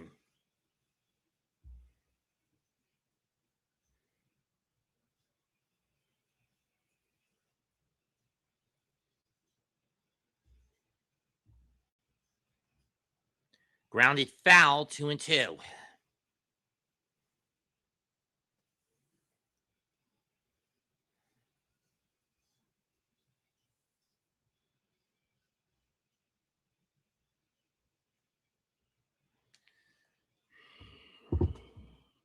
Don't give him something to feast on, Peterson.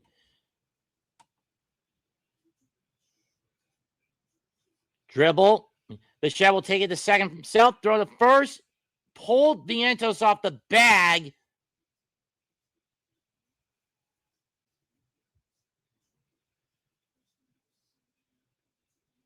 Is Mendoza going to challenge this? Okay, Bichette gets the throw it set.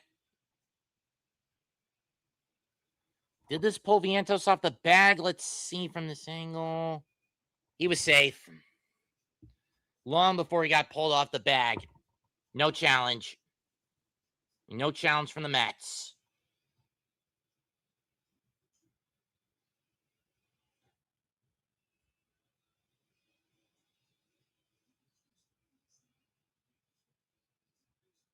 What? Bellinger hustled it down the line. I could see that he was safe.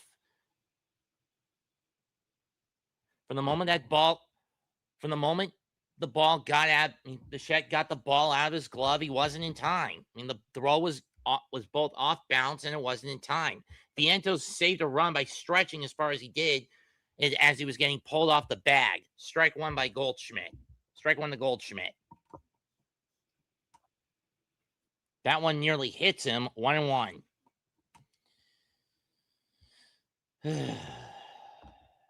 This is the thing with Peterson being a bulk arm that gets on my nerves.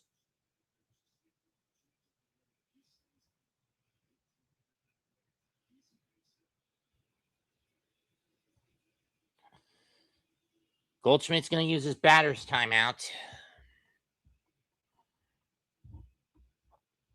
Took him long enough. Hey, MYG, salute. Good, man. Sorry I'm late, buddy. What happened? I work at night. Oh. Through the hole, base hit. That's going to cut the Met lead in half. RBI single for Goldschmidt. 3-1. Okay. 3-2. You're gonna be ahead of me. No, I'm talking about the score. That's what I was talking about. 3-2. Oh, they just scored.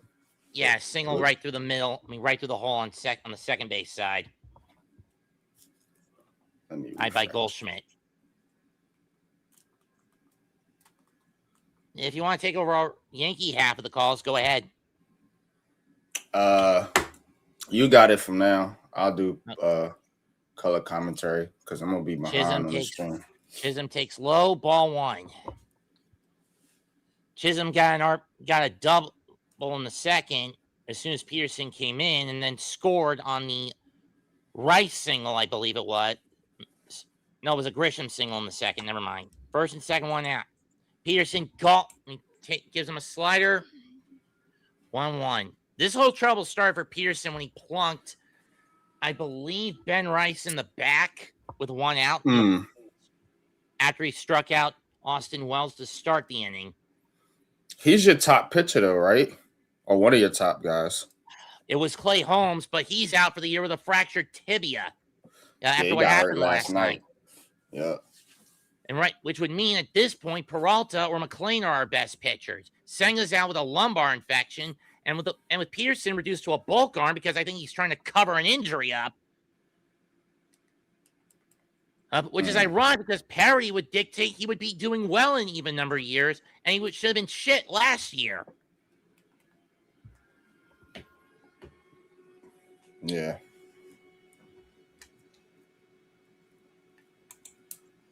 So what happened last year that made him so good and now so bad this year? In the dirt, 2-2. It was what I'd like to know.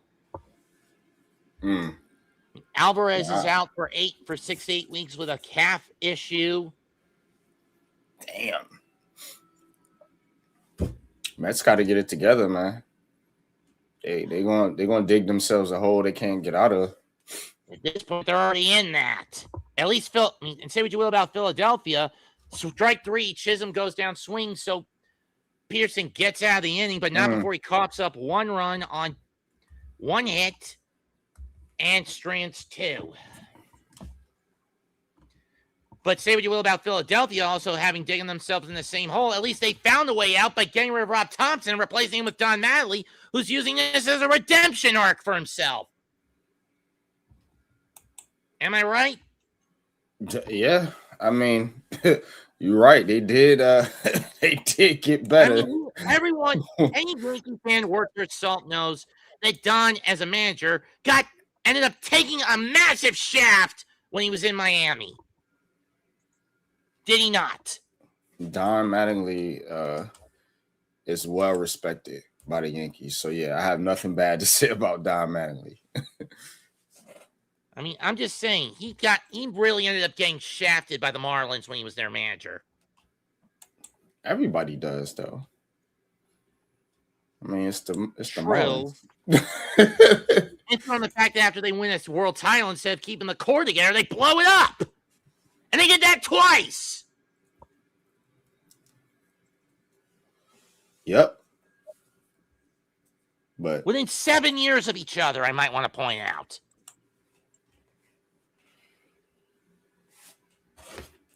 Yankees got to find a way to hit the baseball. They have not been hitting lately. Yeah, lost 5 of their last 7, including basically getting. They got swept by Baltimore, correct? No. 3 out of 4 lost. No, wait, you guys got swept by Milwaukee. Yeah, it was I think it was 2-2 against Baltimore. That was 2-1 against. It was 3. Right, you guys got swept by won. Milwaukee. Yeah, we lost 2 times to Baltimore. So they have lost 5 out of 7. 5 of their last 7. Mm-hmm. And the Mets had started this month winning 8 of 13 coming in.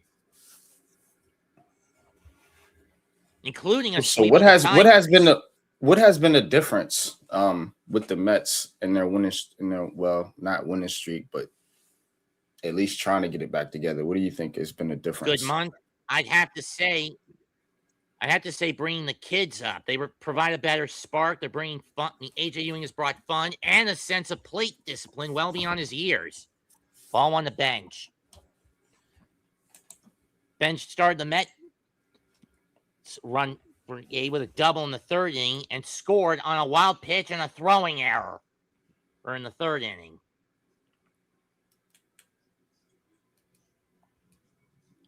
Let's see if I can get this on Prime. Swing and a miss. 2-1 on the sweeper from Jake Bird.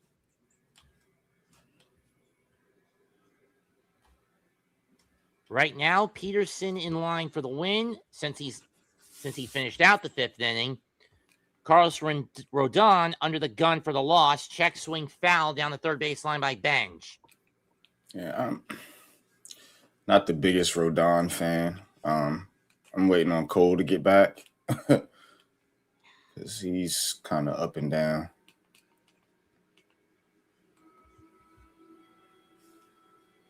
Misses the outside corner, 3-2.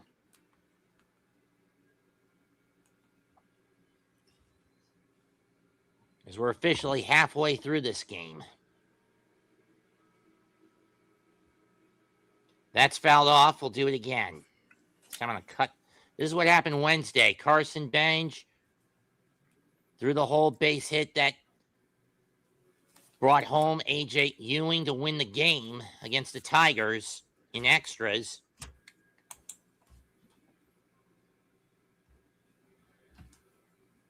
Threw the whole base hit to lead off the inning for the Mets by Benj. That's going to go in the right center, and Benj will hit the brakes with a single.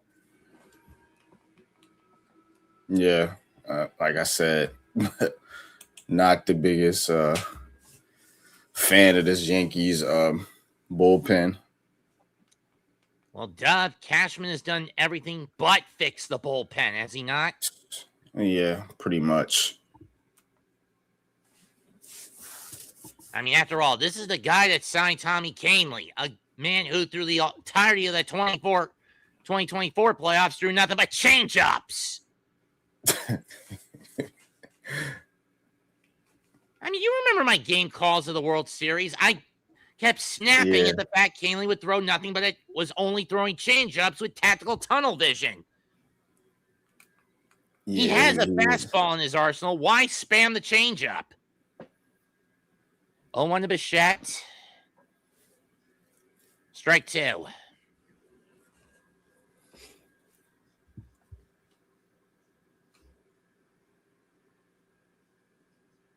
And the Dodgers winning the World Series was preying on weighing on the hanging sliders and changeups of the Blue Jays in the final game. Yeah, the Dodgers get on my nerves. Somebody got to beat them this year. 22. I could say Atlanta's got the best out of the teams. I'd say Atlanta's got the best shot. Atlanta's good. I mean, they've got health and they've got something worth fighting for. They're doing this for both Bobby and Ted this year. I didn't even know Bobby Cox was a Yankee when he started his career. 2-2. Everybody's been a Yankee. I'm just saying I just never knew it about him. Yeah, everybody's got some type of ties to the Yankees, I feel. Hedrick warming up in the bullpen for the Yankees.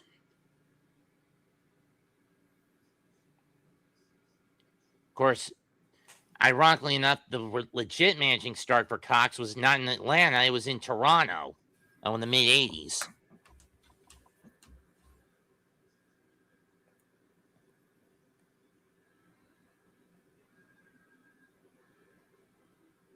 Throw to first. That's pickoff attempt number 1 wasted.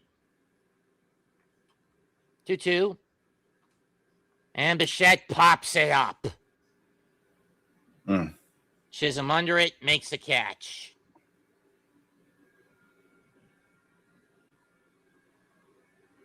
Here comes Soto. Nope, looks like Boone's going to give Bird the hook and bring in Hedrick.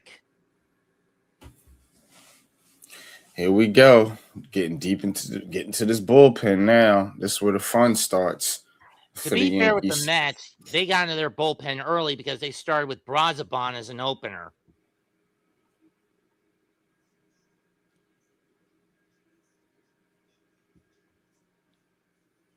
And that was a 15, 16 pitch at bat? Actually, he was in there for like 20 some odd pitches for an inning and a third.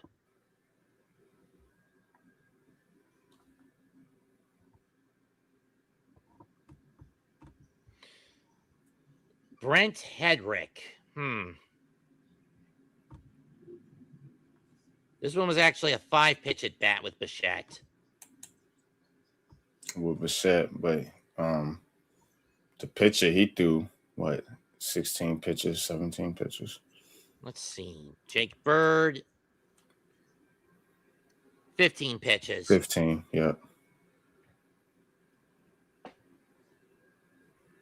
So, yeah, I don't like the way how this is looking for the Yankees. Ben Rice, the only hitter hitting over 300 right now, which is ironic. It is kind of ironic. Yes, it's interesting. Mets don't have a 300 hitter. True, they got a Soto at 270 plus. Mm-hmm. So we'll see if Juan Soto can get his little get back. He hit a home run last night. His 250th of his career. So had a single in the first, walked in the third, and got left on third after Rodon threw a wild pitch that ricocheted off the backstop, allowed Bench to score, and then when he tried to throw out Bichette, he threw it away. Yeah. If he doesn't do that, this game's tied at 2, not the Yankees down by 1. Soto takes ball 1 in the dirt on a sinker. Or low and in. Trying to get a ground ball. 3-1 Keep the record. ball out the air. ERA, 22 in the third innings pitched, 23 Ks to 8 walks for Brent Hedrick. So he's one of the better middle relievers, if I'm not mistaken, correct? Yeah, I guess. I guess he's decent, but hold on, that's making a challenge. Is this a? It's a ball. By about an inch. 2-0. I know some people say that the ABS system slows the game down, but as far as I'm concerned, it's a boom because it tells the umps who make the dumb calls to F off. 2-1. Yeah, right. Exactly. Though You want to get the call right. Screwed the other night when they said Bate made an ABS call, he never tapped his damn helmet. And it was against the Tigers. In the dirt, 3-1. If I had to guess, that ump just did that to say F you to the batter.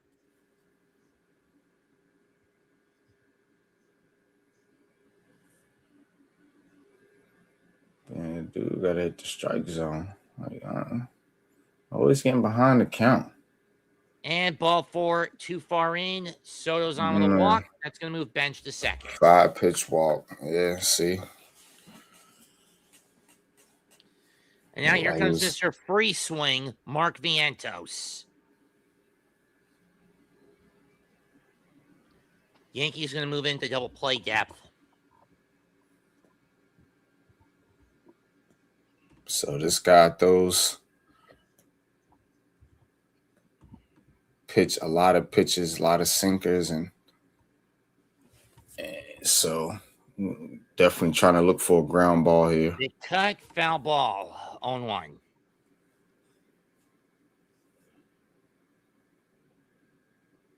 Trying to get out this inning unbothered. Through ground ball down the line, fair ball, base hit. That's going to get bench home. Heading into the corner, Soto on his way home. 5-2 Mets. RBI double for Vientos. Wow. Swaggy V, baby. Yeah. Bullpen, like I said. Then again, the Mets pen has been pretty dog shit, too. I mean, you got one guy who refuses to go under the knife to get loose bunnies taken out of his pitching elbow.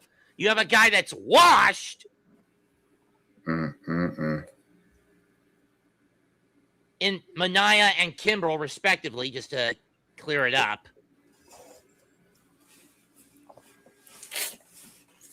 Simeon up next. He is struck out and ground. He is struck out twice, I think.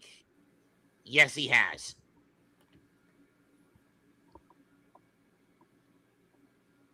And you have a second baseman who constantly pulls his pitches his swings too far to left field.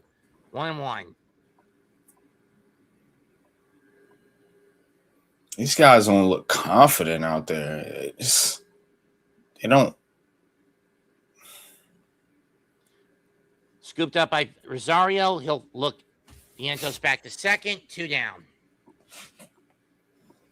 And the Yankees got all this power in this lineup, and they're not hitting. Yeah, last night they were hitting for contact over power. The only homer they got was Rice, right? A.J. Ewing up next. He's flown out and ground out. This game. Check swing. Did he go? Yes, he did. Strike 1. I got 5 hits, but who do you think wins tomorrow night, Cleveland or Detroit?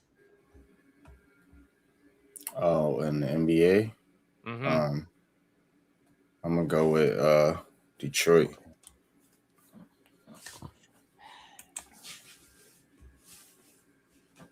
Oh, 0-1 Swan and a miss. Went after the slider.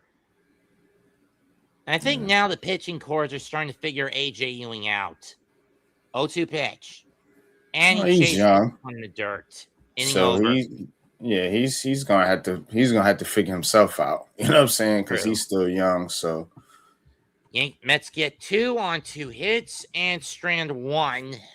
5-2 after now 5. let's see if the Yankees can put any offense together because that's what's been their problem lately. They haven't been scoring runs. Anytime they do, it's been live by the long ball or die by it. Pretty much. But then again, that's been their MO for over a decade now. I mean, it works when it works, but when it don't work, it's kind of like the 3-point in basketball. Like when it's good, but when it don't work, you Yeah, find just ask yourself behind Boston a about lot. that. You just ask You know? Boston about that. Yeah, exactly. They win with it, and they lose with it. Same thing with the home run. I mean, if the 3-point devil is called 3Lzebub, what do you call the homer demon? Homamet? I don't know. I don't know about the name of it, but yeah, I know it's a boom or bust type of situation where when you hitting them, yeah, you up, but when you not, you way down. Or maybe I you just should like call him consistency. Mash. So Or maybe it should be called Mash Fisto. there you go, Mash Fisto. If that's what you want to call it. Sorry about the rim shot sound effect. I ain't even hear We don't sound get busted effects. if we just use sound effects, do we? Sound effects are fine as far as I know, as long as they're not Okay. like graphical or anything like that. Saying some crazy shit. No, it's just a site where you push a button and you play the sound and it plays the sound effect. Yeah, I know what site that is. That's cool. That site is fine. My instance, Yep. I got a couple from them.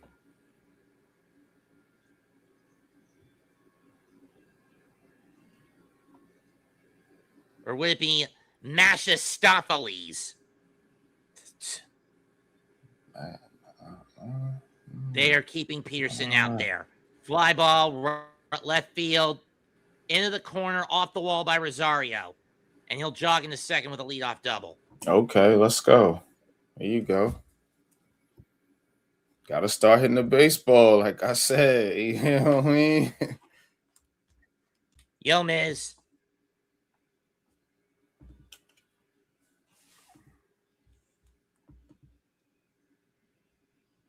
Gotta hit the Brooks baseball. Raley warming up. And that was a four-seamer in on the hand, well in on the hands. I mean, high and in on the hands, and Rosario managed to get a liner out of it. At this point, bring Raley in. Peterson's gassed. Yeah, he looks cooked.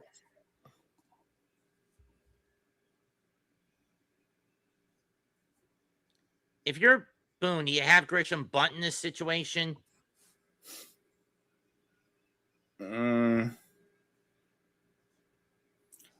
Maybe because he's not. Yeah, he ain't one of those. He's more of a short burst pit kind of hitter, Yeah, right? he don't really trust him in a big spot. So Sure, he's got 6 homers and 27 RBIs, but it comes at the expense of constantly swinging at everything. it's Whereas batting swinging average, this stuff. Yeah, it's low batting average. So yeah, we know how this works. He's only 1-1 batting pitch, 174. So fouled off. 1-2. one of the lowest on the team. Him and Austin Wells, pretty much. And he recently got a certain Fox back, but you can't really count him because he's only had 2 at bats tonight. Baseball, yawn, get me to September Big Blue. Ha ha, Miz, real funny. Got him looking, 1 down. Yeah. Cheeks. Grissom boys. Yeah, he's been struggling to say the least. Doesn't he struggle every year? This is a guy who's more known for short burst hitting in his glove, not his bat, right? Yeah, He's more of a He's more of a utility outfielder. I guess. Volpe takes ball one on the slider that misses the outside corner.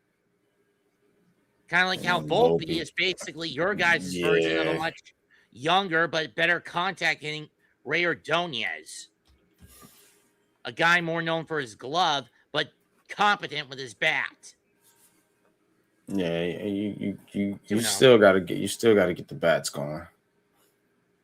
I'm just saying, Volpe kind of reminds me of a Ordonez when he came up, mostly for the glove than the bat. Which is cool if you got other guys around you, stepping up. I'm just saying that Volpe has a better bat than Ordonez ever did. We'll see. He's still got a lot to prove, in my opinion. True. But he'll never be a Ordonez with a glove. He was hurt last year. So 3-1. Tying run in the batter's box. Austin Wells. Yeah. Another easy out. Anything can happen in baseball, just as it can happen in wrestling. Ball 4. That's any sport, but the percentages are. Hey, Murdog. What's up, homies? What's going on? How you doing? This is Murdog G. What up, G? What's going on? Yankees are losing. Damn. You had a 1-0 lead, and then Rodon literally threw it away in the third. Yeah, I was following the phone.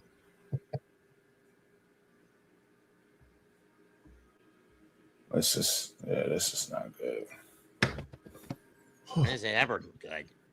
Peterson getting the hook. Brooks Raley coming in. David Peterson's night is done after 4 innings. 6 hits, 2 runs, 3 walks, 8 strikeouts on 82 pitches. What's going on with the Mets this year? Lit them up. Injury bug, pitching injury cover-ups. Stearns basically ripping the heart out of the team because he wants a machine, choosing to sacrifice heart for efficiency because he wants total control.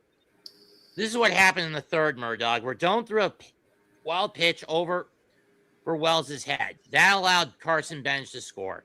But the ball ricocheted back to Rodon off the backstop, but instead of holding on to it to keep Bichette at third, he throws it away, and it gets caught, and Bichette runs in the second and he comes home from second. Yeah, I followed it on the Gamecast. So 5 of 7 runs scored with 2 outs with 2 outs. Yeah, they're showing it now.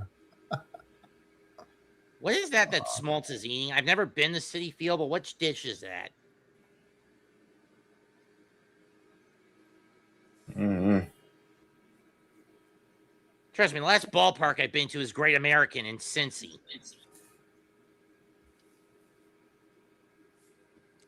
If you look at the Mets lineup, because I always look at the Yankees lineup like this.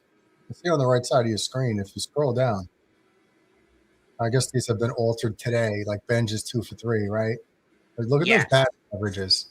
By the third inning, when I was following on the Gamecast, everybody in the Mets lineup was hitting 232 or lower, except for Soto. Yeah, that's crazy. 8 out of 9 were hitting 232 or worse. You can't win Major League Baseball consistently like that. And you know me, when I do the Yankee games, I'm all about looking at all the numbers that matter, not the ones that they push to, cheer them on. I'm looking at what matters. And Yankees have a similar problem. Yeah. Yeah, you guys had Ben Rice. I pointed out earlier, Ben Rice was the only one over 300 for the Yankees. Yeah.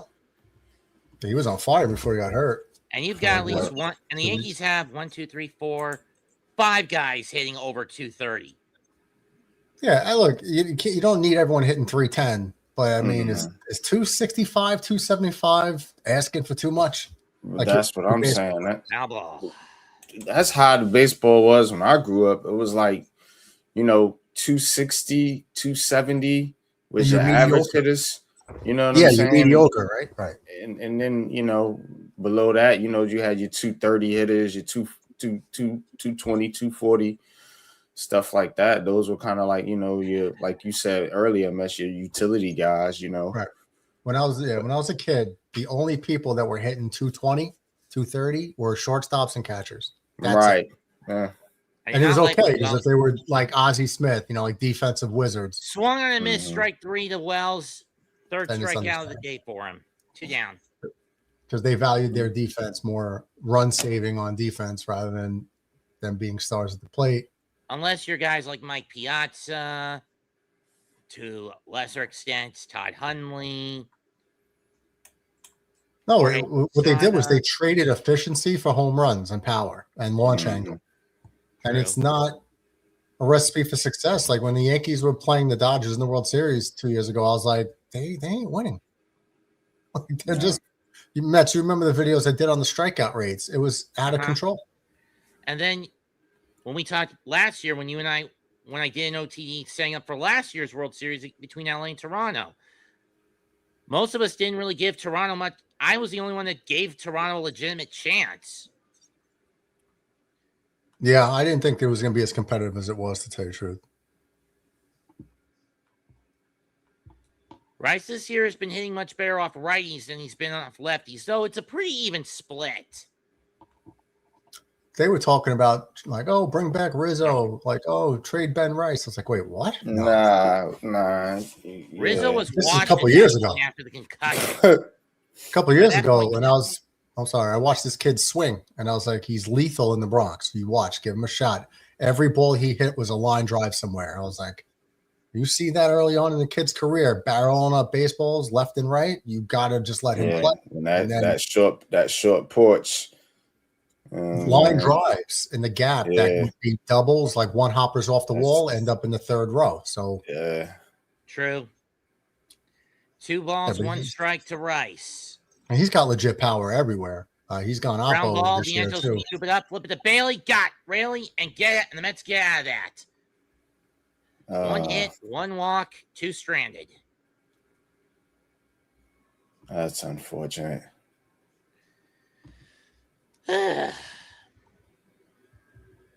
What's sad about this game is even if the Mets win tonight, they're not going to gain ground on anybody. You just gotta string together wins and just care about just the next win. Don't even look at the standings. If I was a Met, I'm not even looking at the standings. Yeah, Heck, I haven't even asked. That can be. You know what the sad thing with this core is this year? The only thing I've asked the big guy upstairs for is for Stearns and Mendoza to leave when this season's done. Okay. That's all I'm asking him to do. That's it. Not a big axe, huh?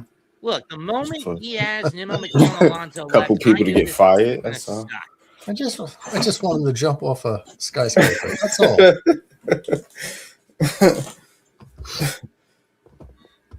Mets will call me out of nowhere with death threats for sports executives. I haven't told him, well, I'm gonna do this. I'm like, dude, relax. Yeah, you don't want to put that out there. If something happened to somebody, they come knocking on your door. Do you have anything to do with this? We have this live stream. It may say it doesn't mean I'm actually going to do it. Well, you laid out in detail. Yeah, you're pretty detailed. Yeah, you're pretty detailed with the graphics. So, heck, most recently, I've been asking a certain basketball film breakdown specialist to go get some psychiatric help. So on my channel, we used to, during the 7th inning stretch, we would play a Mets video every day. Well, actually, no, we play his videos throughout, like in between innings, and then we had one specific one for the 7th inning stretch. But we had to edit them because it was like I had to bleep everything. What it was, Chief. Unpopular. The 7th inning stretch video is just me saying "God bless the USA." Yeah, that's my 7th inning stretch video. Yeah. Okay. Time to get patriotic with Mets. All one.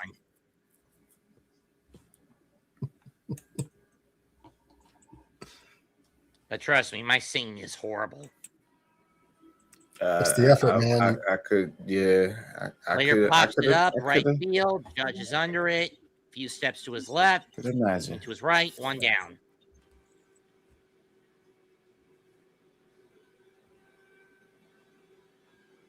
Side note, I heard OG is going to be okay for the next series. True? True. Practicing Yeah. in full? Okay. We need that Not guy. really. Not yet. I heard. I thought he Especially had 2 now full the Knicks are going practices. to get an additional. Especially now the Knicks are going to get an additional 48 hours after tomorrow. Yeah, because it's going to Game 7. But I heard he's sprinting, which is great news. But outside, regardless who wins between Detroit and Cleveland, I say the most interesting matchup is in the West final. Oh yeah, yeah. And if there's Knicks, one team that has been to Oklahoma City, what kryptonite is to Superman, it's San Antonio. Both of One them team are is slow to tough, pay. but they can both be beat. Yeah. If you had your I'm choice, just- who would you guys go against? San Antonio, you can at least contain. The Knicks have at least shown they can contain Wembanyama. I agree. That's what I would pick too. Yeah, 2-1. I don't even think San Antonio's. The Oklahoma City is a different type team. San Antonio, they dropped a couple games to who? Portland. They dropped a couple They to. dropped 1 to Portland and 2 to Minnesota. Well, one to Portland, 2 to Minnesota. You can't sleep on OKC like that. Granted, to be fair, the Portland loss was only because Wemby got concussed. Still Fouled off. lost. So we're in a catch-22 with OG, right? Because the Knicks were like historically on fire, and now they had this long layoff. So on one hand, it benefits you for getting OG back at full strength, and on the negative side is you come back as hot. It's And you give time, and you're also giving extra hours of tape study to whoever wins tomorrow night, right? well, the Knicks would be getting extra hours of tape study. That shit ain't gonna matter. You guys got the Knicks winning the whole thing? I wouldn't say that. I'm just gonna let the chips fall wherever they fall, and don't get me started on the Danhausen factor. I think they can push them to 7. They can beat San Antonio. I'm just saying, don't get me started on the Danhausen factor. I won't. I've had my heart broken by that team for decades, so it's like. And NYG, if you're wondering the Danhausen factor, right around the start of the playoffs, and just before WrestleMania, wrestler Danhausen showed up on First Take. He cursed Stephen A. Smith, and that's what led to the Knicks losing 2 of the first 3 against Atlanta. Then someone paid Danhausen, not Stephen A., to lift the curse on the Knicks, and they've won 7 in a row. But then at Backlash, someone asked if he'd keep the Knicks on curse, and now Danhausen's basically moved the goalposts back, saying if he doesn't get front row tickets next to Timothy Chalamet, then the Knicks are going to get cursed again. All right. Well, we'll see. I do think Stephen A. Smith is a jinx. So I can agree with that one. I mean, don't get me wrong. Stephen A. Smith is still cursed. I just don't want the Knicks to be cursed again. Well, shit. The Knicks have been cursed. They've been cursed. I get it. And I know. It's the curse thing. It's kayfabe. Fine. But still, it's so difficult to avoid playing into the joke. 0-2 pitch to Terrains. Got him looking. That's his 3rd strikeout. I don't care if Knicks it's been real, cursed, though. whether it's real or kayfabe. I just want the dubs. Yeah. The Knicks have not won a title since I was alive, so. Yeah. The Knicks haven't won a title long before we were born. The closest they got since NYG and I have been alive was when we were when I was about 6. And how old were you in 94, NYG? In 94, I was 13. Okay, 13 going on 14 in your case, 6 going on 7 in mine. Yeah. I remember that finals. I remember that When, game 6, putting Starks. too much of a burden on Starks and Harper, and the Rockets closed in on that. Yeah. It was a tragedy. And I mean, the series against San Antonio 5 years later, that was just the clock striking midnight. Even if Ewing Yeah. was healthy going into that finals, I think the You Knicks wasn't only pushed beating them to 6 at best. you wasn't beating San Antonio, and wouldn't that be something if it's Knicks San Antonio again? I'm just saying that That's in kind of 99, how it's lining up, ain't it? I'm just saying that back in 99, even if Ewing didn't tear his Achilles in the conference final, even if he stayed healthy for the finals, you're only pushing the Spurs to 6 at best. He wasn't beating Right? that Spurs team.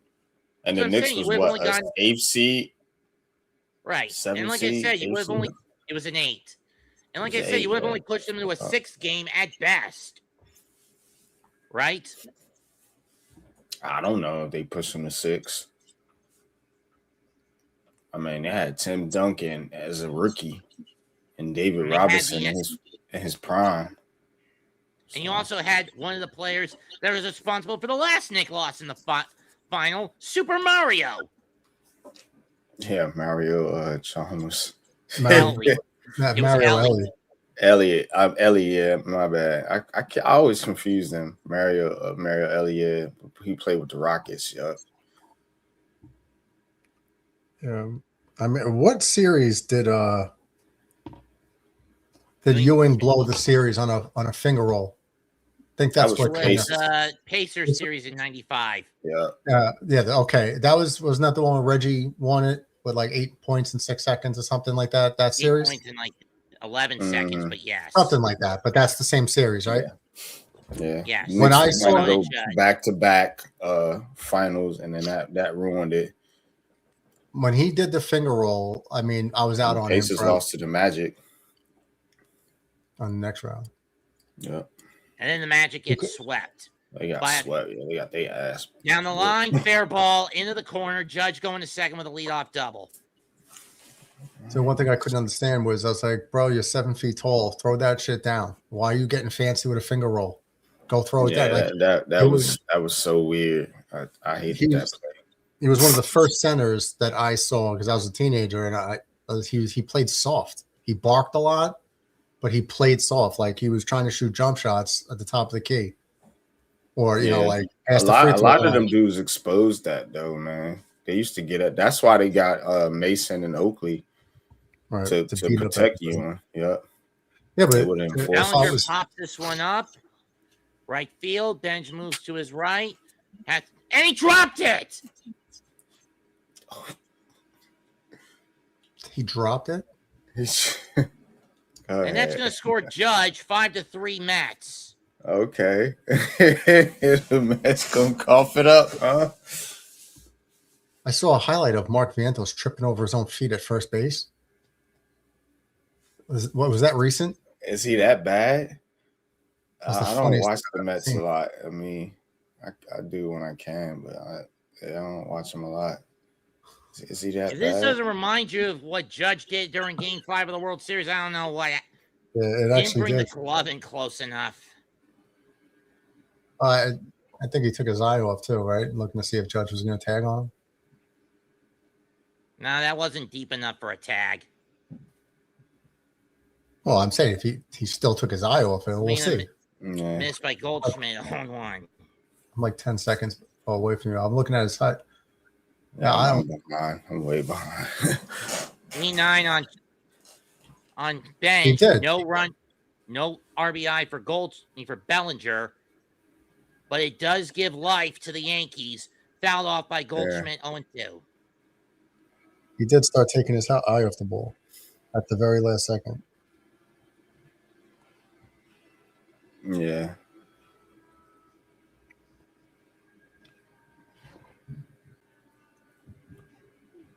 That's fouled to the backs. Fouled behind the plate. We'll do it again.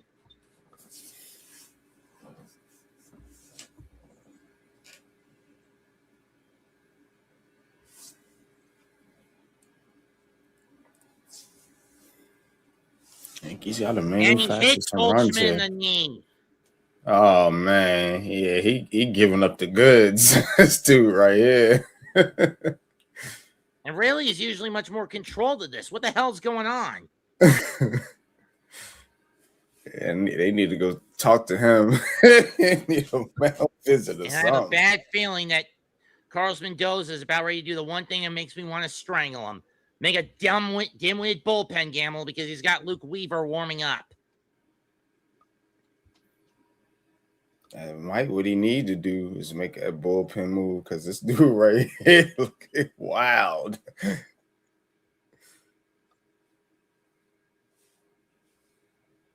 Can he get Smith out though? I mean, he got him ahead of the count, so Chisholm up next. oh, he was ahead of that count, but he just lost control of that pitch. Second hit Yankee of the night. Chisholm gonna bunt. And that's gonna fall in for an infield hit. Okay, here we go. Bases loaded. No, poor Mets. I was afraid of this shit happening. SJ Sports Talk, what's up? Good to see you.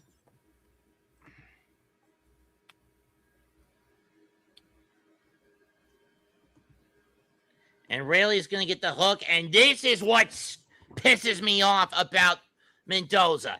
The needless bullpen gambling. Bullpen gambling. This is why I want his ass gone. There is no need for this. You're bringing your setup, man, too effing early. Top of the seventh, bases loaded though, and this dude looking wild, crazy right now. So, what you gonna do? You know, you leave him in. Who do we got? I can't see. Who's up after Chisholm? Rosario? I'm saying, Mets, do you leave him in? Do you leave this dude in? Are you talking about Rosario to hit? No, about Rayleigh to pitch. The pitcher. Oh, okay. I'm looking at the lineup. Do you leave, or would you leave him in and not put in your guy to try to limit the damage? I'm just saying. Not all saves. Mendoza put a lot of his pitchers in last year in the worst possible analytical situations, specifically with men on the base, with ducks on the pond, and it blew up in his face time and time and time again. NYG. Well, let's see if it blows up this time. I don't know. I know it's gonna blow up in his face. In reality, not all saves take place in the ninth inning. Nah, yeah, you gotta. I'm just saying, if that ball gets in the outfield, runs coming home. Through safely, two getting home. Over the fence, it's a salami, and Mendoza's gonna need to put and Mendoza's probably gonna. Do you know that Mendoza suffers from Don't say it. Mendoza's manic depression is the sign that this is not a man who should be in the dugout. He should be in a damn psych ward. Should be your roommate.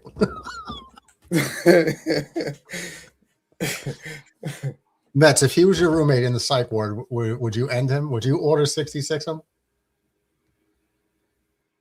No, he twits, man. Don't do it. Don't say it. I think you guys would become best friends. One and a miss, strike one. Mets, man. Y'all got Mendoza from the Yankees. Y'all take all the Yankees leftovers. Luke you have a team of leftover Yankees. Swing and a miss, 0-2. I'm just saying, bro.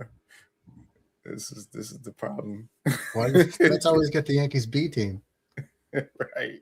I'm sick of getting Yankee holdovers that are not qualified outside. Even of Juan Soto goes to the Mets, and he's not the same player. At all. What the hell, man? That guy's one of the best. Like, no, he's still good. He's still putting up good numbers, Down to the but he's backstop. not Yankee Soto. Come on, Rosario. Yeah, he's not having the same impact for sure. And Rosario is a leftover Met. What do you say about that? Well, the Yankees take the better Mets. I mean, yeah, it's working for us, though.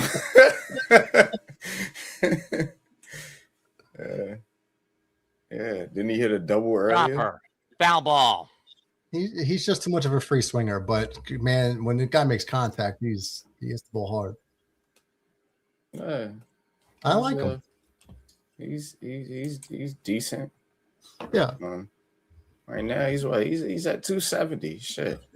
Yeah. In spot starts, he doesn't even get a lot of playing time. It's hard to do when you don't play every day. But they need to stop messing around. You got Trent Grisham. What's Grisham hitting? 168, 170? Yeah, he strikeout rate again out of control. You need to just let Spencer Jones play center field every day. Just let the kid play. Oh, yeah, I want to see him play. Ball one. I don't know about right now. Because even if he's not some stud, first of all, you got to find out. You got to let the kid get at bats and steady playing time.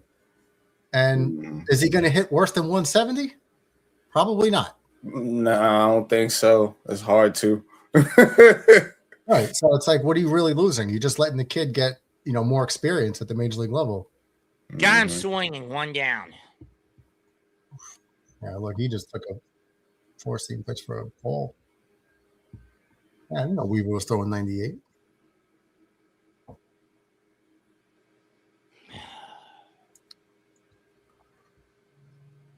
You need a grounder here, Luke.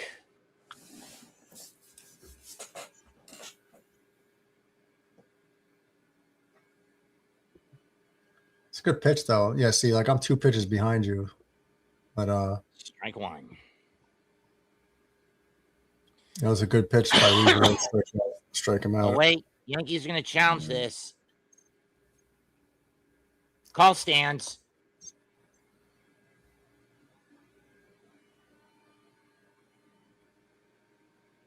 And that's going to cost them an ABS challenge.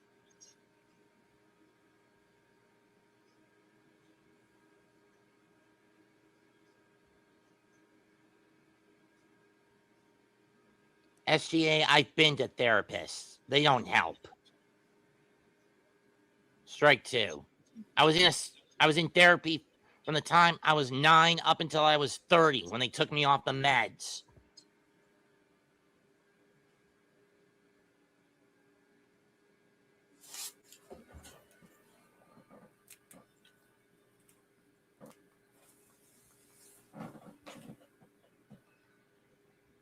Trust me, shrinks do not help in the long run. Grisham takes his batter's timeout. 0-2 pitch. Got him swinging on a low changeup. 2 down. Mets are just 1 away from getting out of this. Grissom, really? Dude, right here. That's butt cheeks.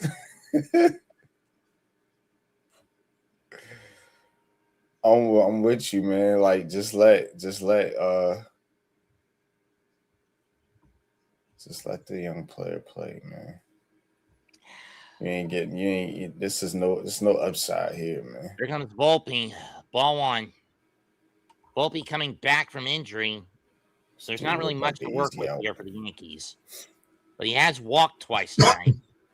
This kid's another waste of space. Yeah. He's on the struggle bus for sure. Yeah, he's... Ground ball. Scooped up by Bichette. Flip to Simeon. Get the force out. Time to stretch. Yankees get 1 run. Too many easy outs in this lineup. So the Yankees have bases loaded, nobody out, and then score a run. See what I'm saying? Too many easy outs. 1 out of it, but that was due to an error.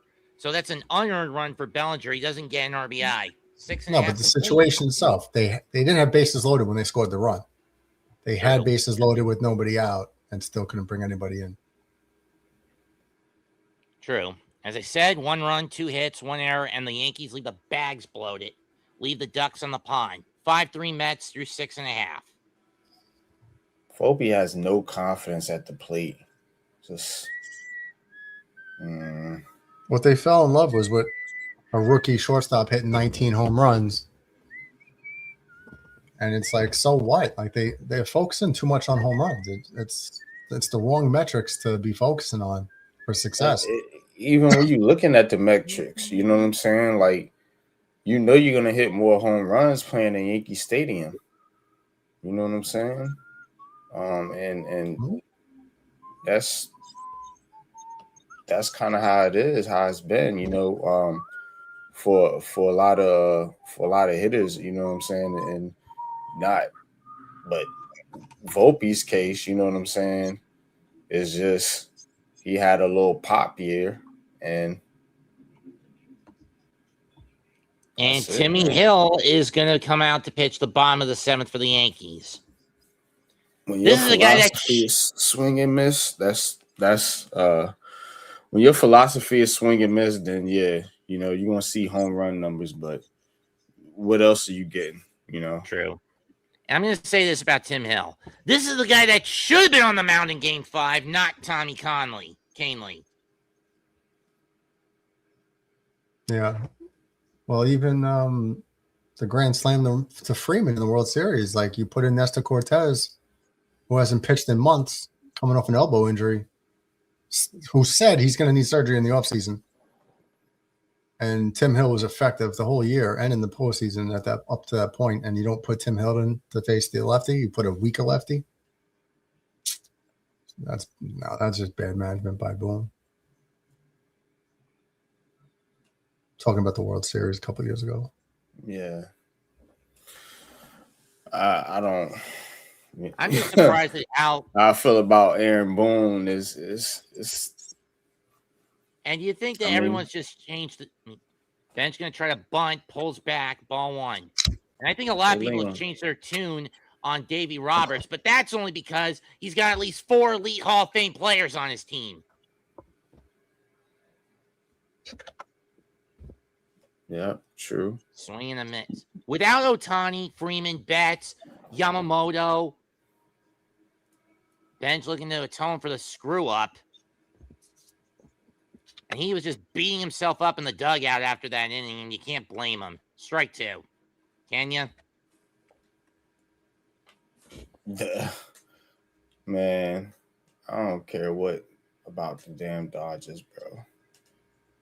For real. I don't like the Dodgers. I feel like they cheated. Yeah, man. On the way to skirt around, you know, the all that talent, man. Yeah. And the Yankees been conservative, you know. 2-2. But I just feel like the Dodgers they got some kind of something, like you said, they doing where they getting all these players, and it's not right. It's like you have a luxury grounder scooped up. Rosario's going to fire fast. None time. You got they put the luxury tax in place so the teams like the Yankees, Mets, and Dodgers can't just run roughshod over like the Brewers, you know, and the Royals. Yet the Dodgers found a workaround by deferring the money on the contracts. Right. It's insane that they allowed them to do it. As far as I'm concerned, with the news, when the new CBA agreement and talks begin during the holidays, there should be this rule: any team that defers money to a player, you're given an ultimatum: either pay the full annual amount on the contract, or that player is suspended for a year. No, they could just void the contract. You don't have to suspend the guy. I mean, it's not his fault that they offered him whatever. You could just say this is not a legal contract that we're accepting. All contracts have to get approved by the league. I'm just saying, I still say a suspension for that player for a year is a justified punishment. Can't punish the player for accepting an offer, bro. It basically puts Man. the owners under the gun. Either pay them the full amount without deference, or you lose your best player for a year. But the owners can just go get another player. The player can't. He's out of a job. He's out of a. Yeah, because he got He's offered. screwed. Yeah. Oh, you just say The this owner contract still is wins. the contract's I not mean, valid. when you He's think not on about your it- roster. When you That's think it. about it, the Dodgers already got a new black mark on them with Edwin Diaz. Man, they ain't never Chop, gonna stop these teams, one. man. 6, 9 time. And that black mark is he was found guilty for cockfighting. Okay. I mean, roosters, not, I thought he was married. I meant in the sense of illegal rooster fighting in Puerto Rico, even though it was Oh, illegal. that cockfighting. Okay. Sox win over the Cubs 8-3. Man. I never You thought I'd toe see the day line, the don't White you? Sox were above 500 again.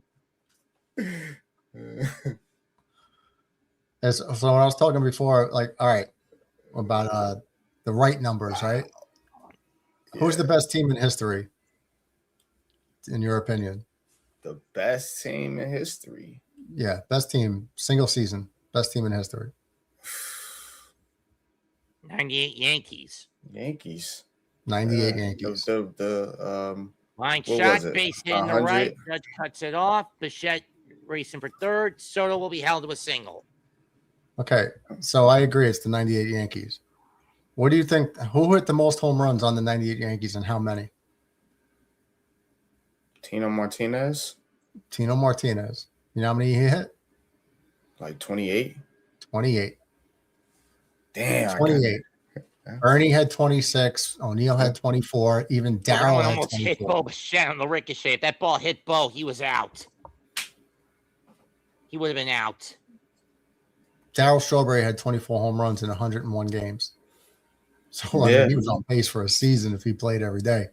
Jeter had 19, Brocious 19, Posada 17, Knobloch 17, Curtis and Spencer O'Neill were had 10. like what, 22? No, O'Neill had 24.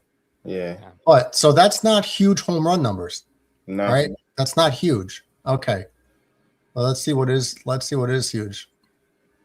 Tino hit 281, Bernie 339, O'Neill 317, Darryl 47. Okay, and Spot, half platooning. Jeter 324 and Brocious 300.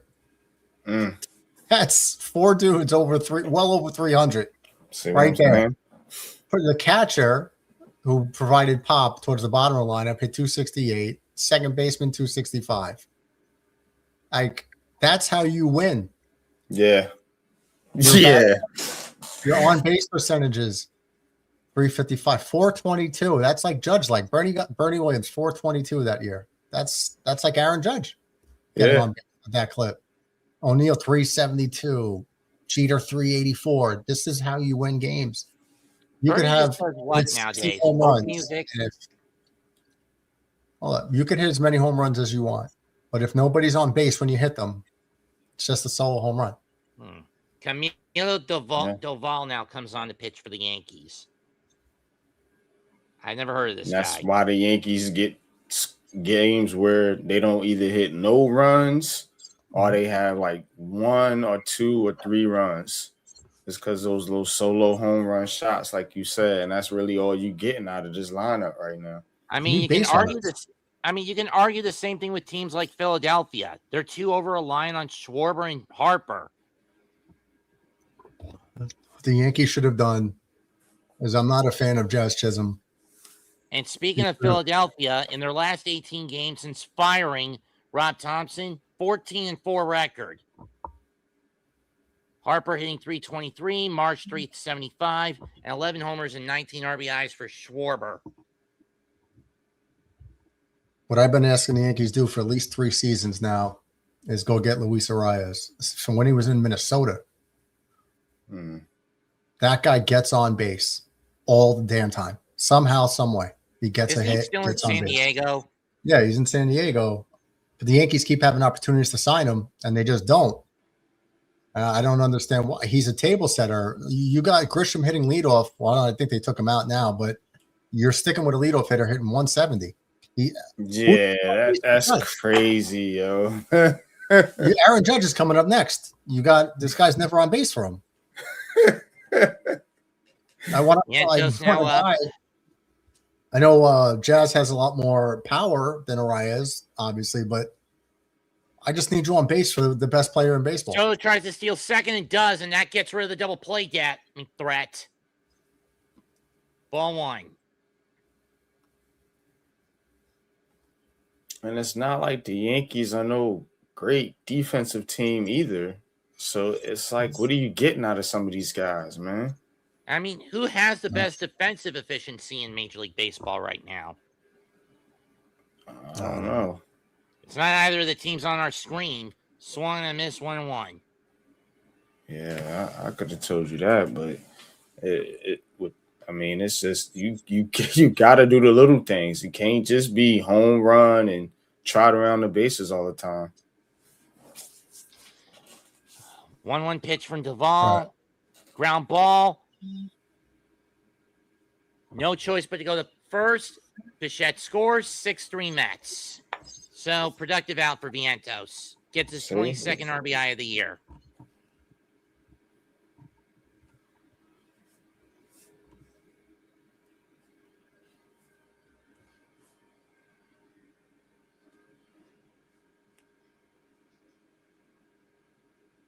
I mean, Chisholm thought about going to the plate, but given how quick of a runner Bichette is, it would have been too close of a play, so he took the sure out at first.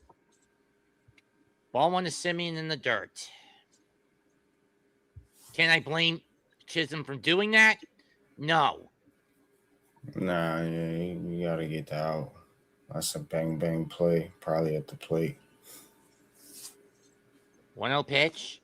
Simeon avoids getting hit by it. 2-0.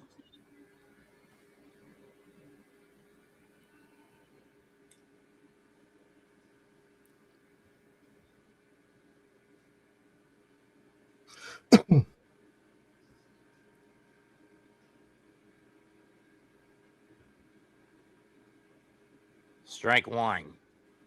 And Soto steals third on the throw. On the pitch. This is what, of all the coaches I wish the Mets had kept, Anton Richardson was the one. Why? Because he turned the Mets into disciplined speed demons last year. Here on the base paths. 3-1.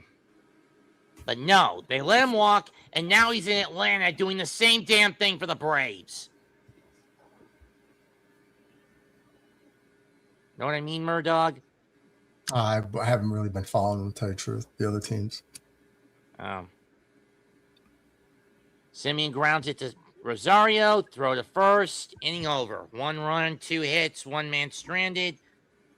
For the Mets, they get the run back in the bottom half and cancel out the damage. We go to the 8th, 6-3 Mets. Hey, so I think there's about a 95% chance that Soto opts out of his deal in a couple seasons. he got to opt out. Yeah, after 5 years. Around the 6th season, right? Oh, 5 years. All right. After 5 years. Yeah, he wants to go back to the Bronx.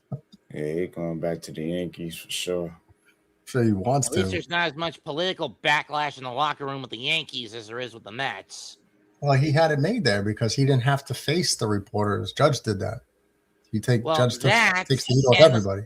That and the fact that you didn't have your own teammate's wife basically causing a political fire sale in the locker room. What situation are you referring to?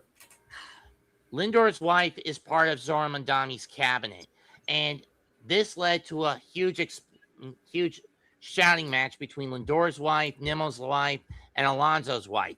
Nimmo and Alonso. That's why they're gone? Yeah, basically because of political backlash. And then Diaz took off for roughly the same reasons. So the wives was arguing? Hold up. No, Lindor's wife is part of Zora Mondami's cabinet in cabinet as the mayor of New York City. I didn't even know that. And it's one of the main reasons Mondani Wow. even showed up at a game in City Field and cursed the Mets on So the what was 12th game. Alonzo's wife? What She's happened there? politically conservative, as is Nimmo's. That led to Nimmo getting traded to Texas and Alonzo walking to go to Baltimore. Oh wow, okay. Oh Because man, they didn't only want the to Mets. be in, because they didn't want to stay in New York City when it was going to get turned into a third world political shithole. Wow. Oh, okay. Can you blame them for that? No. Do I wish it ended a little on much better terms than it did for them? Yes. Man. Would you agree with me saying that, Murdog? That's something else, man. I mean, you lose 2 of your starters because the wives don't get along politically. Like that's, I guess, because he's part of the guys. Find the right base hit for Wells. That he avoids the golden Wow. sombrero. It's like Biggie said, you know, sports and politics don't mix like two dicks and no chicks. You know? I'm sure Biggie said Noah that. Syndergaard, he said, you know what Noah Syndergaard said in an interview on why the Mets are falling apart? He said wokeness did this to them. And I tend to agree with him. Oh, man. That's The wives is arguing. The wives having catfights in the wives' lounge, pulling each other's hair. And Devin Williams warming up. Or something. For illegal immigration. Falling in the wife's lounge. Pulling extensions out. I'll show you. I'll trade your husband. You're gonna ask how I know this. There are a couple of guys I talked to, like that Brandon Tereni guy who does his radio show, New York web radio show in the mornings at around 10:30ish. Brandon on Tierney? weekdays. Yeah, him. Chopper to first. Vientos throws the second one. Throw back to first. Got him. Double play. 3-6-1. Wow. Damn. Or 3-4. Yeah, 3-6-1. If the Mets hold on here the rest of the game, your neighborhood's safe in the evening.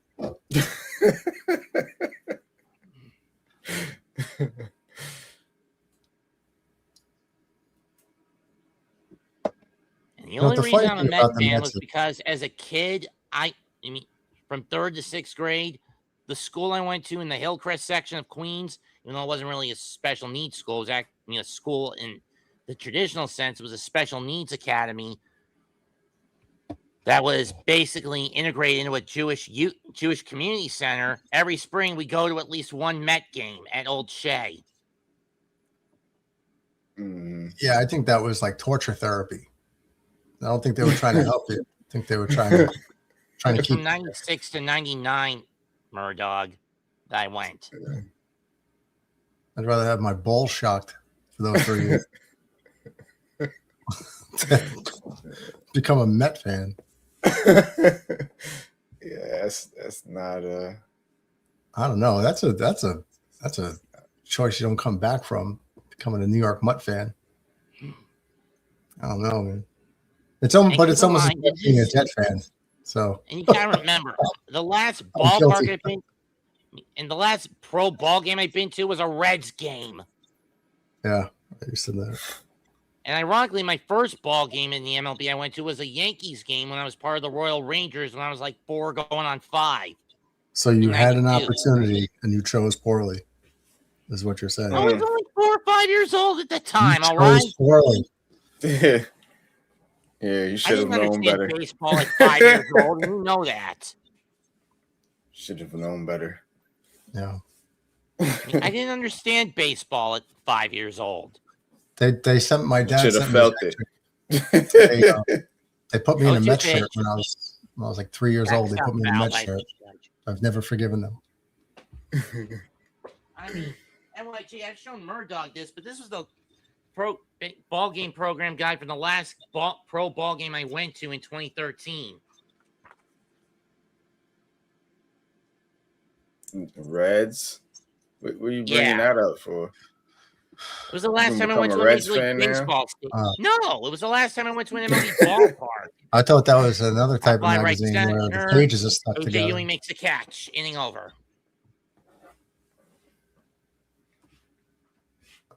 Mets. Hmm? Got an important question for you. Shoot. When are you doing your fantasy football punishment? I forgot. What was it? Well, we didn't decide it yet. I mean, we decided it actually. We did decide it, but we just didn't make it like a public thing yet. What was it? I forgot. No, well, we didn't say it. Oh, well, I'll wait for the boys to get in here. If DJ and Red and McAteer, you're gonna love it. Actually, you're not. You might flee the country. What? That's a wear an Eagles jersey on screen? Oh no! Oh my It's god, much better than that. that's who's doing that? It's got much better than that. It's a good one. You'll It's make a me good one. wear a I'm damn- actually I'm doing you a favor. Trust me. Let me guess. You're gonna mail me a Cowboys jersey and have to wear it on screen. How many leagues did you finish last in? All of them. Mets last Golly. won a fantasy football week in 2014. 18.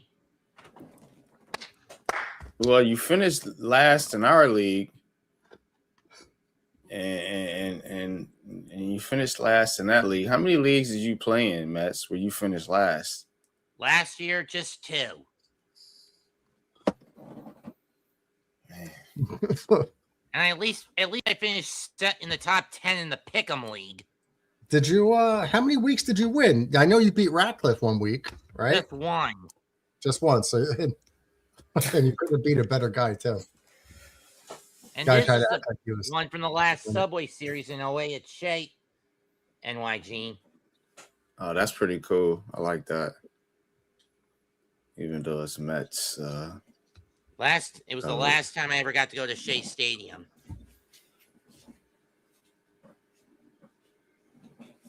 One time too many. No, I'm just kidding. I've been to City Field and Shea Stadium before, plenty of times to Shea. I don't hate on the Mets. They're like little brothers. Yeah, I don't hate them. I don't like the fans. I hate the team. Still, I The got fans don't like the Yankees. That's the only thing. They got an That's issue. why. Exactly. If they were just like cool people. And the Yankees are going to bring in another former Met and one of their worst ones, Paul Blackburn, a man who, in my opinion, Carlos Mendoza screwed the pooch with when last Friday the 13th he brought him in a 4-run lead against Tampa, and Blackburn fucked it. Who? Whoa! That's one of the decisions I don't understand. I don't know why Paul Blackburn, who was shit in the bed with the Mutts, even got picked up by the Yankees. That was a head scratcher for me. Okay, for context, NYT, last Friday the 13th, Mets were up 5-1 against Tampa. Instead of going to the sure hand of Braziban for the 6th or 7th inning against the Rays, he goes to Blackburn and he completely gives the lead away, and the Rays win the game 7-5. From that point on, the Mets never recovered and missed the postseason last year. Because that's when Mendoza got too cute and too reckless with his bullpen gambling habit. 1-2 to Ewing. Chop foul. That's what happened last year to this team. All because Mendoza stupidly brought this piece of crap onto the mound. Damn. And 2 weeks later, he fucked with Blackburn again. He was starting against Pittsburgh. Mets up 1-0. Rainfall comes, delays the game for an hour. And I was in Pigeon Forge when this happened. And instead of taking him out, he brings him back out there, and Blackburn screws up his back. 2-1. And the Mets get crushed in that game. And get swept by the Pirates at PNC that weekend. Mets, what are you going to say when the Yankees get Paul Skeens in a few years? They better not. They're going to. Oh, is that possible? Oh yeah, it's going to happen. Didn't he sign with the Pirates? Yes. Not an extension. No, No, Jay but he's on Melendez a waits on deck. long-term deal though, isn't he? Something like No, that. this is only like his third year, right? So He's every only in team his has. third year. I think he's only in his third year. Gumball. Yeah, teams have Dude, control. this like me and Rosario misses it. That's an E5. Ewing's on first. Yeah, the teams have control over the minor leaguers for a good amount of time. But there is no way in hell that guy is, especially with his girlfriend, the gold digger. She doesn't want to live in Pittsburgh in that market. She wants to go to the Met Gala, and be a New York City socialite. Yeah, let's We're just gonna hope he label it doesn't a go to the hit? I thought that was Dodgers. an error.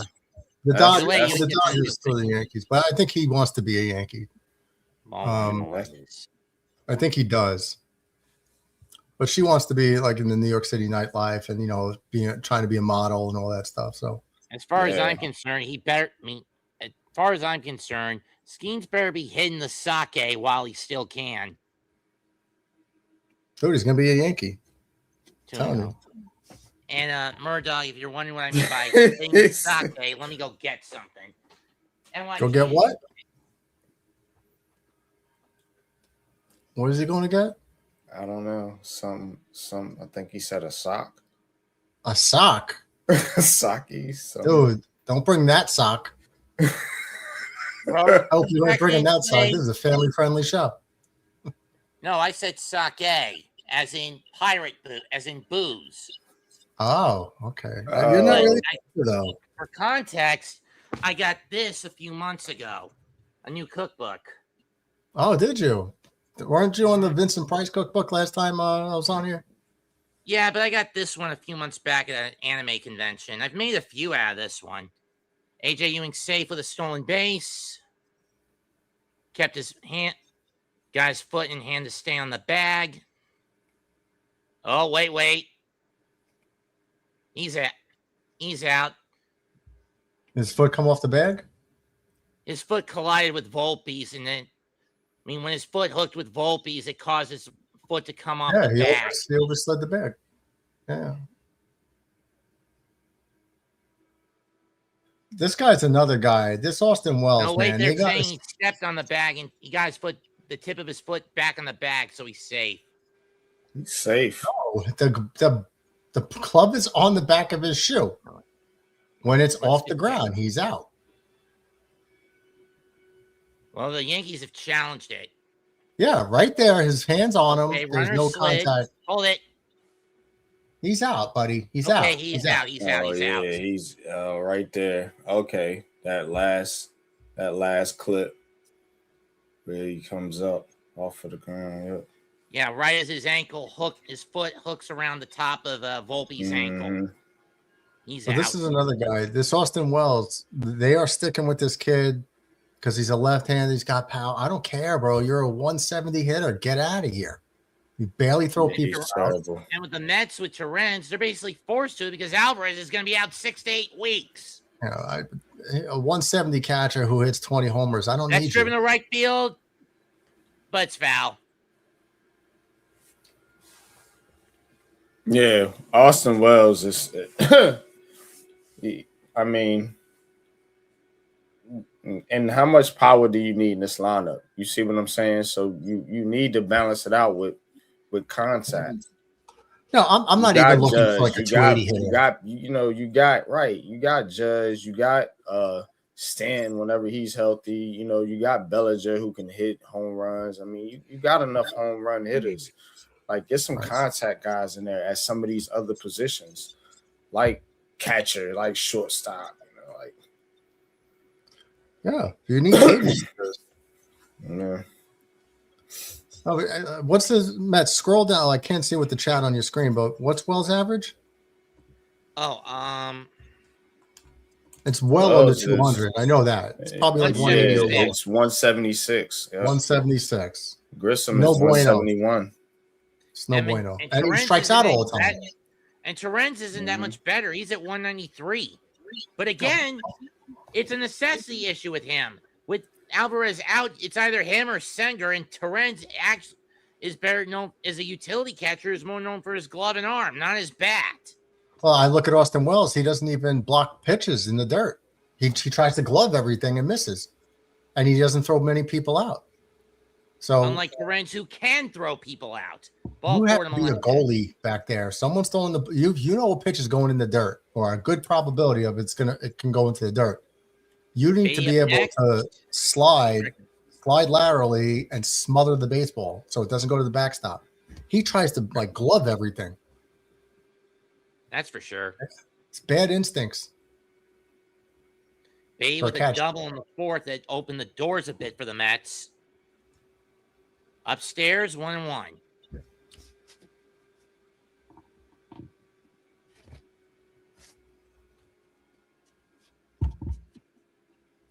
Best thing that happened in baseball in a very long time is, guess what? The ABS system? Hell yes. Challenging these idiot umpires that are so bad at their job.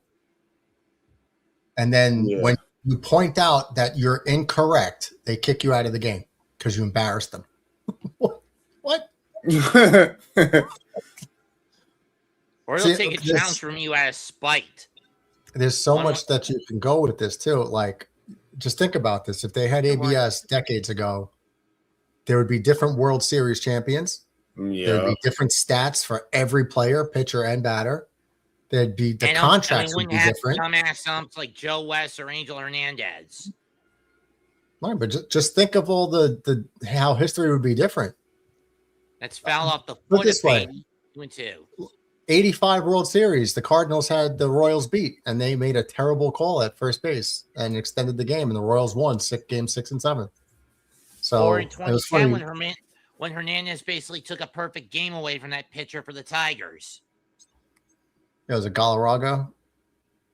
Yeah. I think his name was Andres. No, not the hitter Andres. Something Galarraga. Yeah, and then the guy cried. The umpire cried after the game in the press conference because he knows he took it away from him. Yeah, the umpire, like somebody care about your feelings. Yeah, and then he hugged him at the next time he umpired one of his games. Like he hugged him like it's okay. He was like, I'm sorry. Yeah, I would have just given him the Buffalo elbow drop through the table. The problem is, it's very hard to call balls and strikes. I understand that. It's not easy. I mean, balls coming in at triple digits. This was actually a ground ball that he screwed up. No, I know, at first base. I'm just talking about an umpire in general. Oh, 2-2 pitch. Baby goes down swinging. I understand it's a hard thing to do because the ball's coming in so fast and it's moving and you have to judge, a lot of things going on. So I don't shit on him for that, but you got to have accountability. And when you're in the wrong and someone tells you you're wrong and can prove it, you don't get mad at them for it. You're the one who fucked up. Don't get mad at them for pointing out your fuck up. Get better. Or just say, I'm sorry, and keep it moving and do the best you can. But they get fucking indignant. So they're just like, you're out of here. Like, and unjustly indignant. They do. They're just like, how dare you show me up? Well, all the strikeouts, but this way, how many strikeouts? I don't know the number, so it's not one of those questions, but I'm saying this in jest. How many strikeouts has Aaron Judge got over his career on terrible calls below the knees? Because he's 6'7", and they give him a shorter guy strike zone. Mm-hmm. That's true. Now, on top of that, to compound the problem, when Aaron Judge is taking the pitch low, because he's like, that's a ball, and they call him out on strikes, now it starts getting in his head. Shit, I got to swing at that next time, and it's not a hittable pitch. But I got to swing because they pull me out anyway. So now he's swinging at low pitches, and he's getting more strikeouts. So it's a compounding error. You see what I mean? Mm-hmm. Yep, that's true. How many of those times if they called it a ball to where a bat got extended and he hits more home runs, gets more hits? He's got better stats, so he's got better contracts. He would have won another MVP, at least one that he got robbed of as a rookie. But it's just all of these things affect their money too, because you imagine an umpire's screwing up against specific batters. Let's just say it costs you 25 points in batting average a year. I'm just throwing out a number with no data. But don't you think that 25-point difference in batting average is going to cost that player millions per year in the next contract? Yep. Yeah. 300 hitter. Absolutely. Correct. Yeah. That's driven, deep right center, but playable.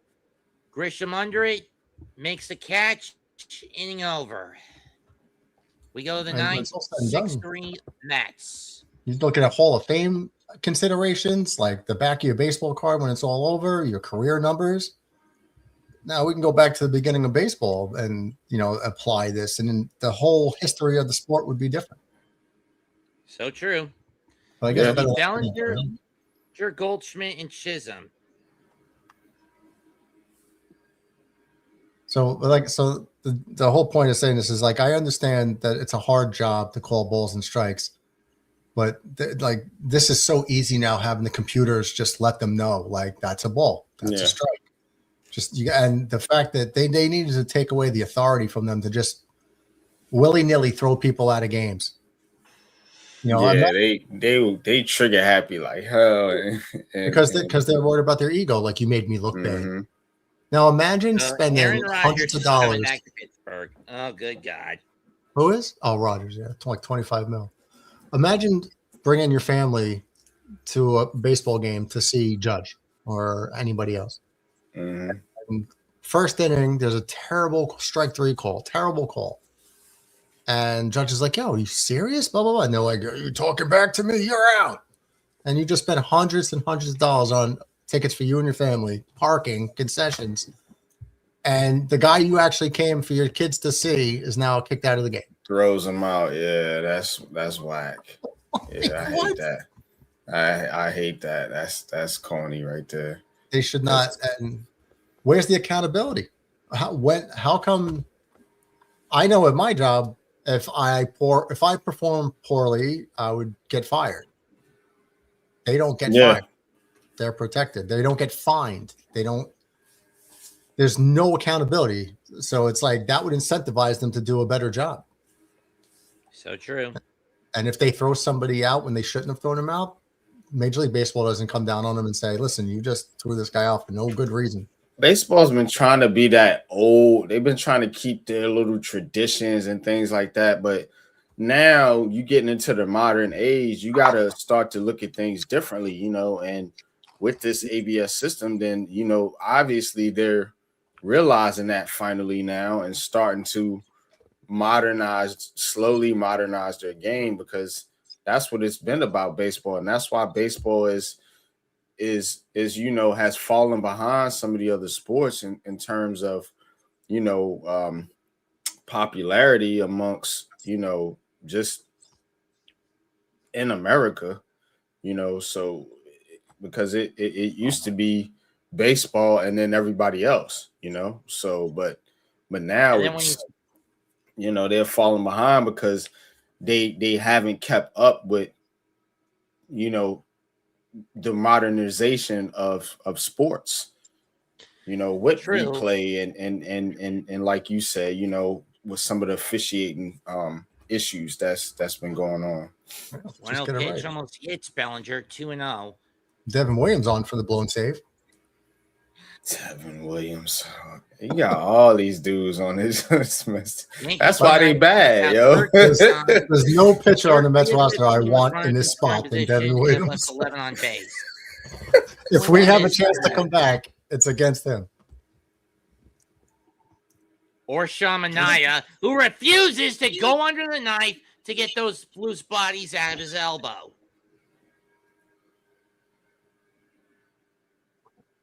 This Yankees, 3-1. all the X. Look at this. If you get two men on, the save is almost guaranteed to get blown. Man, for real. 3-1 pitch. Fouled off. Full count. Mm.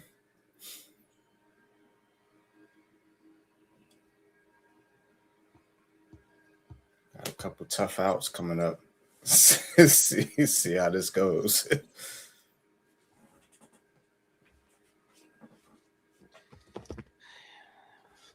Let's see.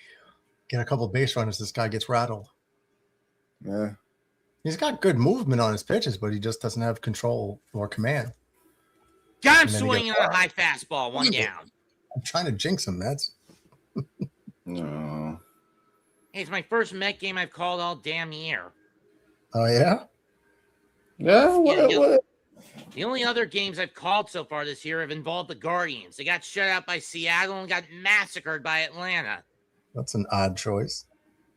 It was my first attempt at Sunday Night Baseball on NBC and Peacock. And let me just say, doing it via Peacock's a nightmare because it's always behind. Strike one. Well, you know how you love the Cox. The way he says the word is just... I'm the only person on the planet that gets him to crack a smile. Look, look at him. He's trying to hold on laugh. I'm the only person ever to make the kid laugh.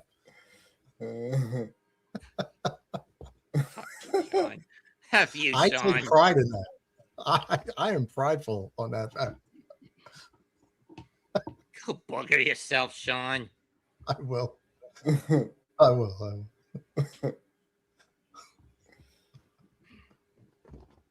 Oh, it's too good.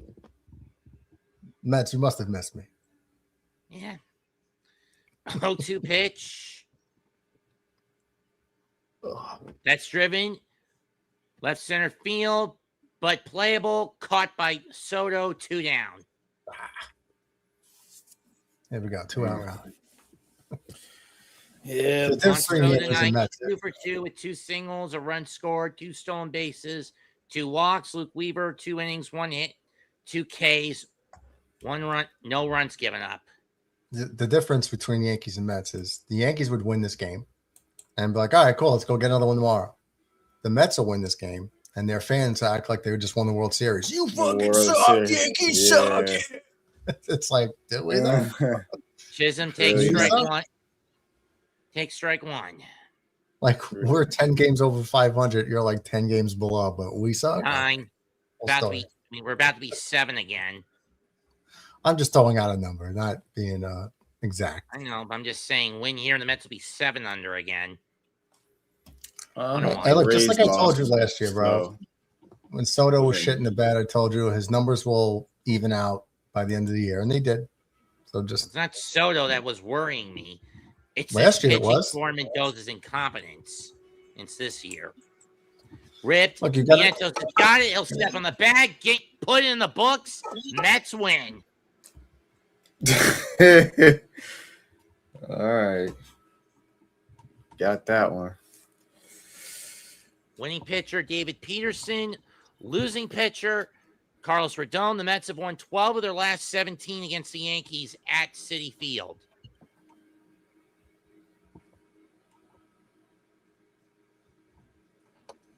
Yeah. Mets improved to 19-26. Yankees dropped to 28-18.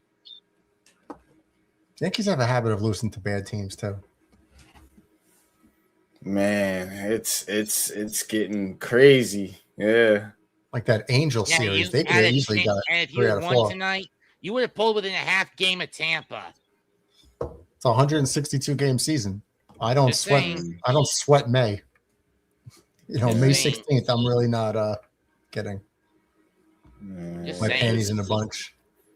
Having said That's it for tonight's Still in game pretty call. good shape. I'd like to thank Murdoch and Bro. Unpopular Opinion for joining me in the back half of this. Comment, like, and subscribe to their channels. You have Original Sports Network, my channel, and our co-workers at the Hardcore Sports Network. Goodbye. Good night. See you later. Peace. Later.